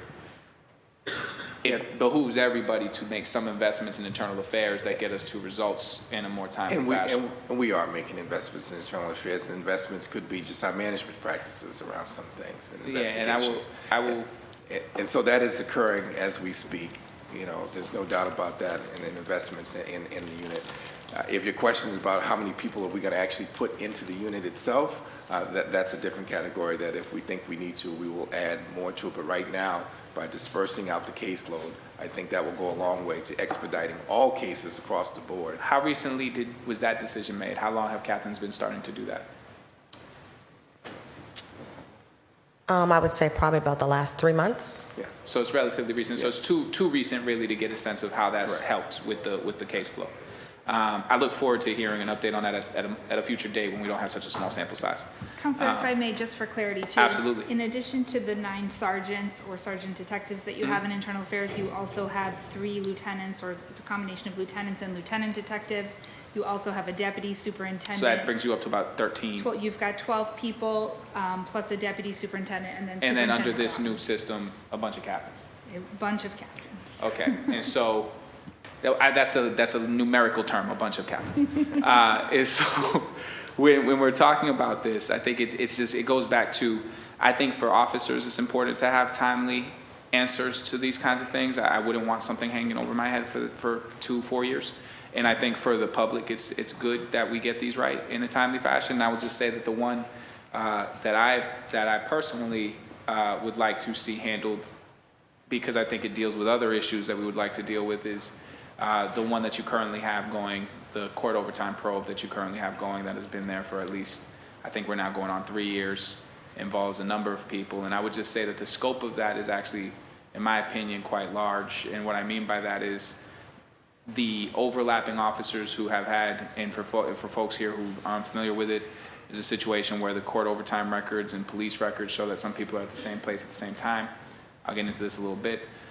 Basically, I think some of the issue here is some of those folks were over the 4 hours when they were somewhere else, so they were claiming more than 4 hours when they were somewhere else. For some folks, and for folks who aren't aware, who are watching this, because it's not just folks in this room, you could be there for 30 minutes, you get 4 hours pay. And so some folks will say, well, so what if I left at 2 hours and it says I was there for 3? It doesn't impact that total number. But as somebody who's in charge as a fiscal steward, it makes it very difficult for me to trust that you were there for any amount of time. If you're there for 2 hours and they're saying you were there for 3, or you were there for 1 hour and they were saying you were there for 30 minutes, that tells me that that's an unreliable way of keeping track of who's where when. And so that's a problem I think is larger than just that internal affairs complaint, but I think that internal affairs complaint will show us sort of what the problems are. And I think in 2012 we had a similar thing. And so the goal here is really, for me, is to get to the systemic fix. And if you have a problem that is systemic, and that goes back to the culture stuff, this is a good way to get to that. And so just know that I'm watching for the results of that so that I can get a better sense of what we have to do. But when I say that problem is bigger than what you have before you, know that when we ran that information, we only had access to the author of these police reports. And as someone who is a public defender and read many police reports, I know that there is almost never a time where there's just one officer at a scene. So when we are talking about officers who are in court and at a scene at the same time, it's very possible that, depending on your database, there are more officers who are caught up in that than not. And so I hope that when you look at the scope of that, you are appropriately looking at the scope of that and not just punishing officers, for instance, if there is a violation, who just so happened to write the report, but there were other officers doing the same thing. And so I hope that that gets looked at appropriately. And then finally, because you've been here all day and you've got a lot of questions, my question to you is, frankly, and it's not actually finally, I have one more question for you, so I'll save this one for last because I think you'll like it. So this one question that I have for you is, I actually think you guys do too much. I think that there's a lot of things that we ask you to do, and we pull you real thin, and you do a whole bunch of different things. And my question for you is there any one thing that you can think of that you would say it'd be so much better if someone else was responsible for sort of taking that off of the police officer's plate? Because I think the scale and the amount of things that we ask an officer to do at any given time is so wide that I fully agree with y'all that we ask y'all to do too many different things. Y'all can be pulling, cats out of trees, or helping old ladies or finding lost children and responding to a murder. So it is wild, the amount of things that we ask you to do. And so I guess my question is there any area there where you believe that additional resources in another place, not necessarily taking from you, I just want to be clear, but additional resources that we put in another place could reduce the workload for you? So as long as I've been in this business, we go to all kind of calls, and a lot has been added to policing in general. And what I've found is because with public safety, we're not going there on our own. It's because people call us there because they need help. They need help, and we show. We are the primary people to show up when people need help. Dealing with folks that are suffering from mental health illnesses is not something that we were trained in as much as other areas of what we do. But the reality is that we show up to people who have mental health issues. And no matter who you divvy those out to, the fact is most agencies aren't equipped to deal with people that are violent. So if there's any kind of violence, the police will always be called because that's been the nature of the beast. And if we aren't appropriately trained in all the different things that we're trained in, to deal with crisis intervention, de-escalation, and all of that other stuff, then at any point, we will act inappropriately because we weren't appropriately trained. You may trigger a response that otherwise Correct. may not have been triggered. So our budget is what it is because we do so much training, and I have a whole list of all the different trainings we do because society has said that we need to be trained in these things, that we have to show up. And we have to show up because the public calls and needs our help.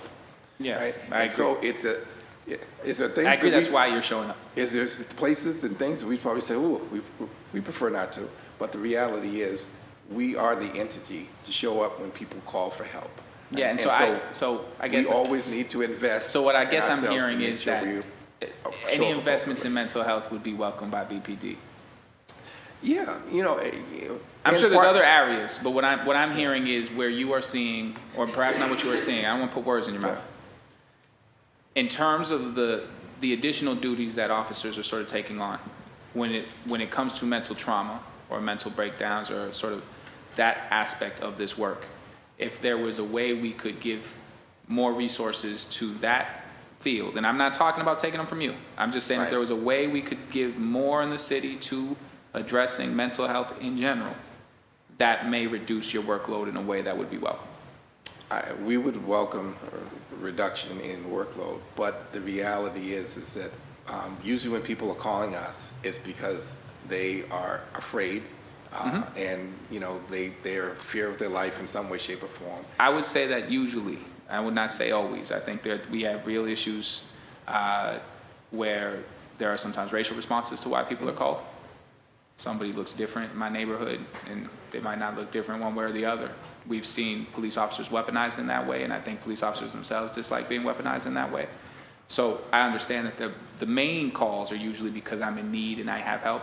I think there are other times in which we probably should analyze all of those different ways in which we're dealing with that. And I don't think that's a Boston police issue. I think that is a societal issue, and I think that is something we need to look at.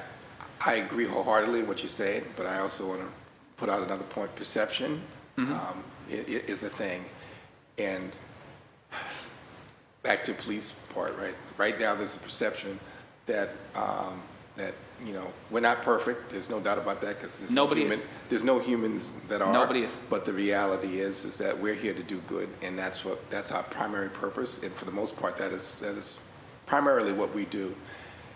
We do need to change that narrative to make sure that we have sufficient people to do this job in the future, that we are a place that's diverse, to make sure that we always do our job in the correct way. And I think there's a way to get us there. I really do. And so my final question for you is, you've been here all day, taking questions all day. Is there a question that you were not asked? Is there some topic that you would like to speak on that was not asked to you? Because I would like to give you the floor to answer the question that was not asked of you. Why would you answer that? Yeah, no, I appreciate the opportunity. I wish in some way, shape, or form we could have more dialogue about what it is that we do. There's a lot of misperception out there. Most of the men and women that come on this job do it for all the right reasons in the world. We try to train the people as best we can. We need to evolve. We need to always add to our training because the fact is When we're called and we show up, we don't know what we're showing up to. And so therefore, we always have to invest in our officers to make sure that they're appropriately prepared. You look out into the big world that we're in now. I'd love a world when we didn't need police. You know, I'd love a world where I didn't have a job because it wasn't needed. The Simpsons had a world where they didn't have lawyers. It looked very good. But the reality is, since the beginning of time, there's always been an authority that has to happen like that because there's a dark side of human nature that when there is no authority like that, that we prey on each other. And you can look out on the news every single night and you'll see it every single day in this city and every place else. We are here to protect the people from those folks. We are here to try to prevent that from happening. That is our primary purpose. Right? In order to do that, we have to build trust with the community we serve. We have to make sure people understand that we understand them and they understand us. And that's what we're trying to do. And it takes a lot to do all of that stuff. Yeah, it's a lot of culture change. And so what I'm going to leave you with is this, is that I'm grateful for what you have brought here today. I'm grateful for the vision. I know you're 8 months in, so I got some time. I'm not grading yet. It's incomplete. Hopefully. But I will say that I actually believe in intentions. I believe that people with good intentions trying to do good more often than not will do good. And I want to make sure that these systemic barriers, and I'm talking about within BPD and outside of BPD, that the systemic barriers that we are dealing with that take people who have good intentions and get us to a place where the results are not the results that good intentions should lead to.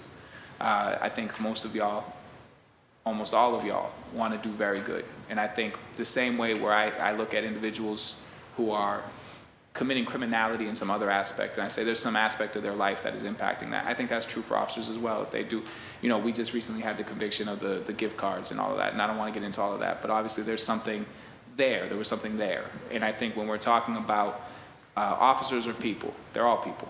And so from the standpoint of how I look at this, where and how we can create systems that allow y'all to be your best on a day-to-day basis, that's what I want to do. And where we can create systems where we help folks who otherwise may have needed your assistance, but they don't because we provided other systems of care, I want to do that too. And so I look forward to seeing you put this stuff in place. I look forward to you creating real structures. But if in a year I'm sitting here still looking at internal affair backlogs, still looking at problems with accountability, still looking at other issues, then we're going to have to talk about what the holdups in the implementation of these systems are. And I recognize you have very difficult work. System change is very difficult work. And so in any way in which the council or myself can be of assistance, I'm happy to do that. But I think that there are ways to go about this in which we could work in deep partnership. I think there are other places where we may have disagreement, and I hope that those disagreements do not lead to the inability for us to have deep partnership where we may. So thank you all for the work that you do. I'm done. I want to make sure y'all get out here by 5, but that's up to the chair. Well, thank you for feedback. Thank you. Don't close your book when he starts talking. I still have. Yeah, no, I said it's up to you. I didn't. No, I'm kidding. I know better. I'm kidding. For those of you at home, I know that we only went through half of the presentation. If you want this copy, I can send you an attachment via email. Please email me at tanya.anderson@boston.gov. Happy to share with you. I just have a couple of questions just to wrap up. And everyone knows that I am all D7. So in D7, I cover Grove Hall, Roxbury, and some of South End. How many police stations is that? I'm sorry. Are you talking about like I know B2. Council landscape or Yeah, council landscape. So I imagine standing at American Legion Highway and hugging your arms around, wrap your arms around Blue Hill Avenue and Walnut, go down to Dimmock, Columbia Road. Multiple districts. So multiple? You're talking. So I have all 3 in there? 4? Yeah, so B2. E13, does it sound like that? E13? Yes. I never heard of that one. You have B3, Mattapan. Uh-huh. And yes. Is Dorchester? South, did you say the South End? South End. Yeah, South End, D4. D4. Dorchester, C11. And C11. Okay. My goodness. Where can I find a map to figure out what catchment areas are in those for those stations? Online? Where? What's the BPD news? And BPDnews.com. BPDnews.com. And on average, do they have a breakdown of how many officers per district? Where can I find that information? Yeah, we don't publish that information on the website. Oh, I see. Is that like just for the sake of safety or? All right. And how many do you work in collaboration with BEST clinicians, or do you actually house them within the department?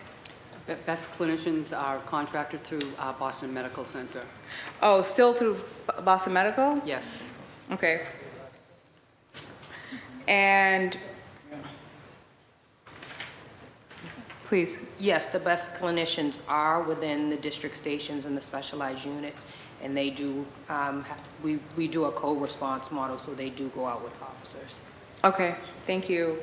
And on average, in particularly Roxbury, do you have any walking beats at all on post? Do we do that anymore? Yes, we do have one. Okay, and I just want to know. Yes. And where?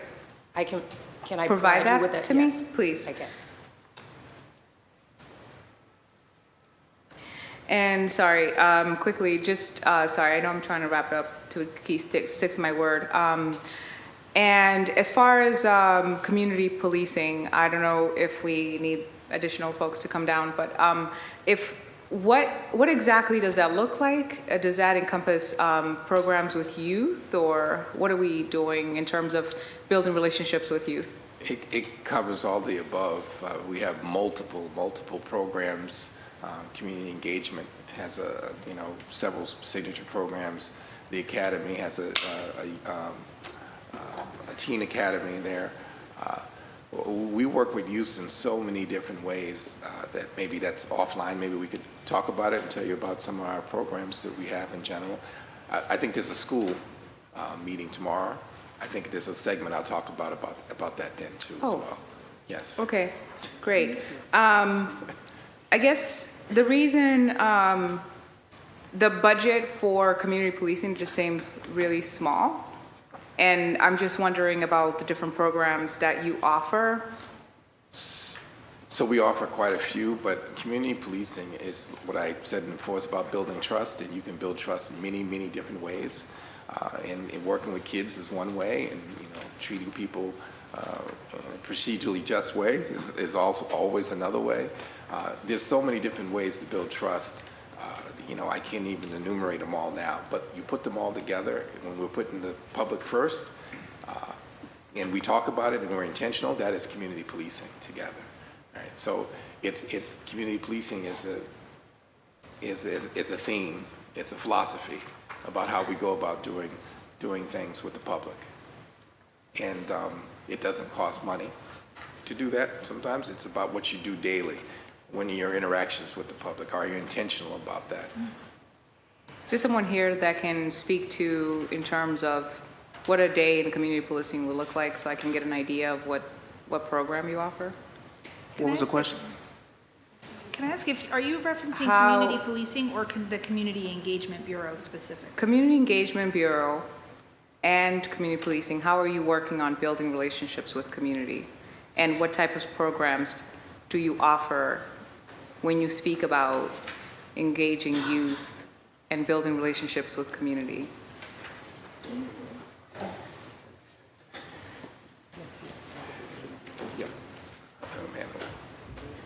Good evening, Counselor. Good evening. Can you hear me? Yes. So I'm Superintendent Jimmy Chen. I am the Superintendent of the Bureau of Community Engagement. So in the Bureau of Community Engagement, what I house in my bureau is the School Police Unit and the Citywide Liaison Unit, and amongst the Crime Stoppers and Crime Watch. So in my Citywide Liaison Unit, when you talk about community engagement, they're very unique in the sense that those officers there have their own programs. How many? I have 9 officers there and 1 supervisor, and they run individual programs. One program, I'll use an example, is Grow Girls. That's Girls Reflecting Our World. That's all teenage women in that program, and we take them in and empower them. and we run these programs. They meet. Are they youth or are they women? They're youth. They're teenagers. And they meet at least twice a week, and they meet all year round, and they stay in our programs, and we bring in mentors to speak to them and have dialogues, and we teach them financial literacy, things like that. And so it's a very unique program, and a lot of the females that stay in that program, they stay with us for a few years, and then they move on to college and other things in their life. We also have ACT UP with 5-0. How many youth per year? It varies each year because some stay and some leave, but roughly around 50 youth in that program. We have other programs run by other officers, and we do like Taekwondo training twice a week in various parts of the city. We do that at the Perkins Center. We do that at the YMCA in Chinatown. We do that, now we're starting one in the Nazaro Center in the North End. So we touch a lot of different communities in our programming. But we're very different than, per se, the community service officers that you see in the district. Sorry, you said South End, North End, where? South End, North End, East Boston. I mean, we really do touch almost every part of the city with our programming. And we make every part? Yeah, pretty much every part. With the 50 youth, they come from all over the city. Well, we're available to all youths in the city, obviously. So, we'll take anybody that wants to participate in our program. Would you say your outreach is reaching Mattapan, Dorchester, Roxbury? Yes, actually, majority of our youth are coming from those areas. Okay. And we'll offer things that they otherwise would not have seen. But we're very different. I just want to explain that we're different than the community service officers that you see in the districts. Okay. And that's run under Superintendent Cullinane. So I was conflating that. Okay, so community service, tell me about that. Community service officers. So every district, there's 11 districts, and they have their own community service office with one supervisor and a few officers that do various things specific to the district. And they handle like the seniors, they handle the complaints that are more specific to the districts, and they handle a lot of the 311 complaints, and they basically do the meetings that you see most of the time in all the different districts. I see. Thank you so much. Okay. That gives me a lot of clarity. And what about yes, please. I also want to add. Sorry, I'm Jenna Savage. I'm Deputy Director of the Office of Research and Development. And I just want to add, we're obviously talking about the operating budget today, but that doesn't reflect all of our investments. And I just don't want that to be kind of the thought process here, because the BPD does apply for between $10 and $14 million in grants every year, and we get about 80% of that. So a lot of our initiatives are grant funded, and we take the initiative ourselves to apply for that money, bring it in. We have a great new 40-hour... I have that information. Yeah, of course. But so when it comes to community policing, I can't not mention the Shannon Grant, which is a huge effort that we make that's all focused on youth violence prevention and intervention.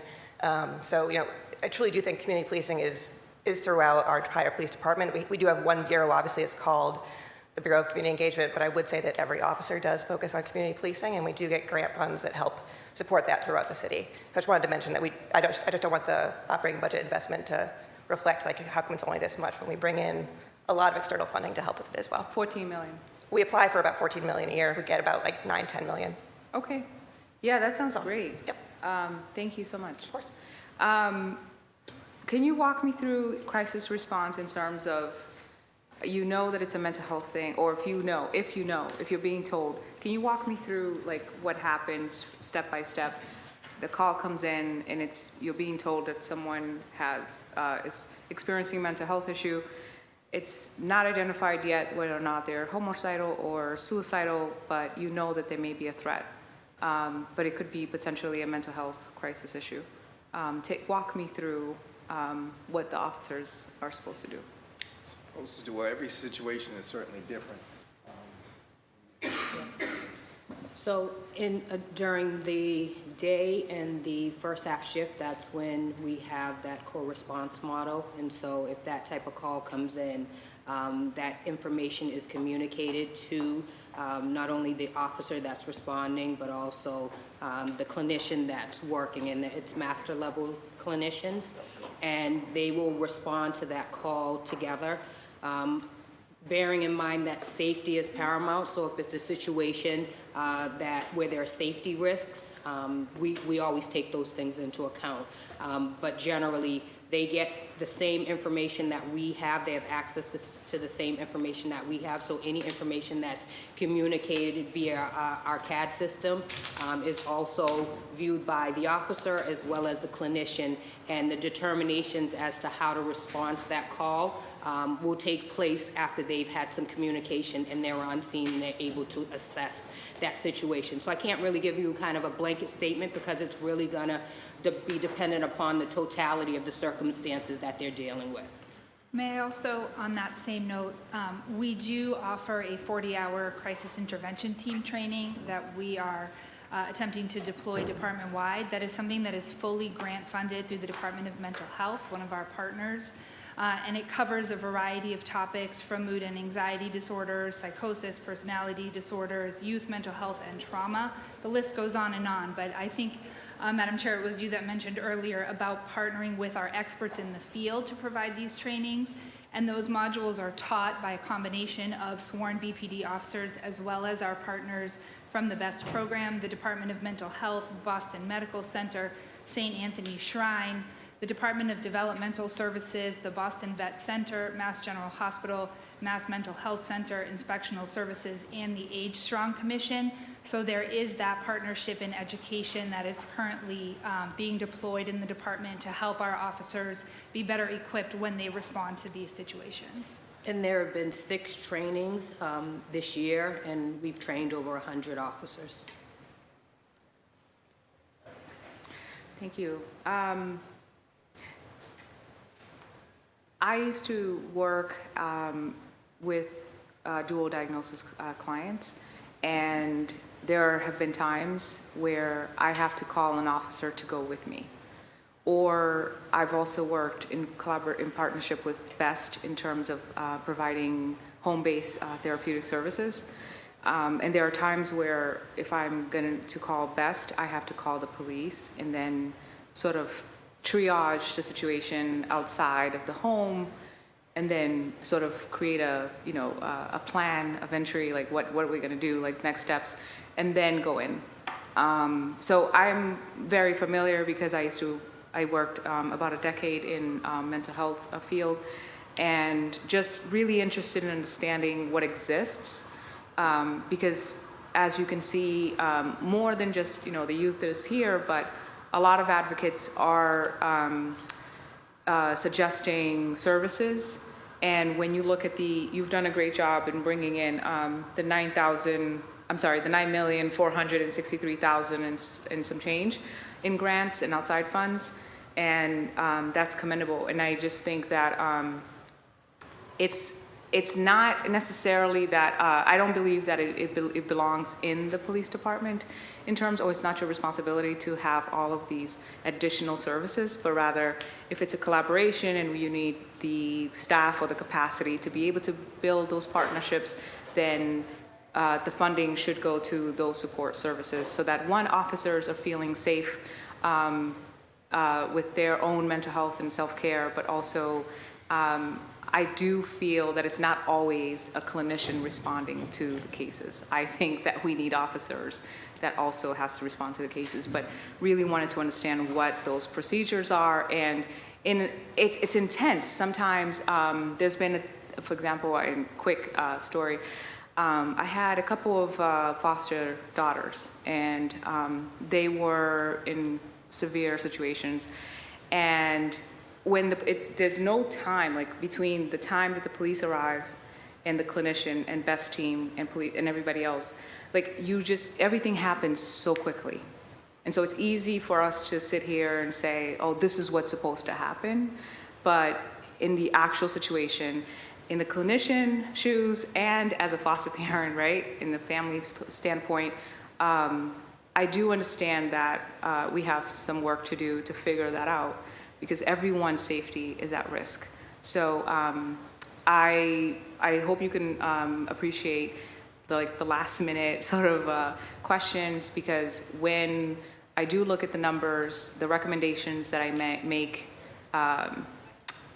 probably first week of June or last week of May, in terms of amendments or anything like that, I would like to bring that to my council colleagues so that they can understand, especially for the ones that are not here, so that they can understand when they are making suggestions about what to do with the budget recommendations. Ultimately, they are my recommendations, and so I just wanted to be more thoughtful in terms of understanding how you're executing these services, ones that in particularly the community is very interested in.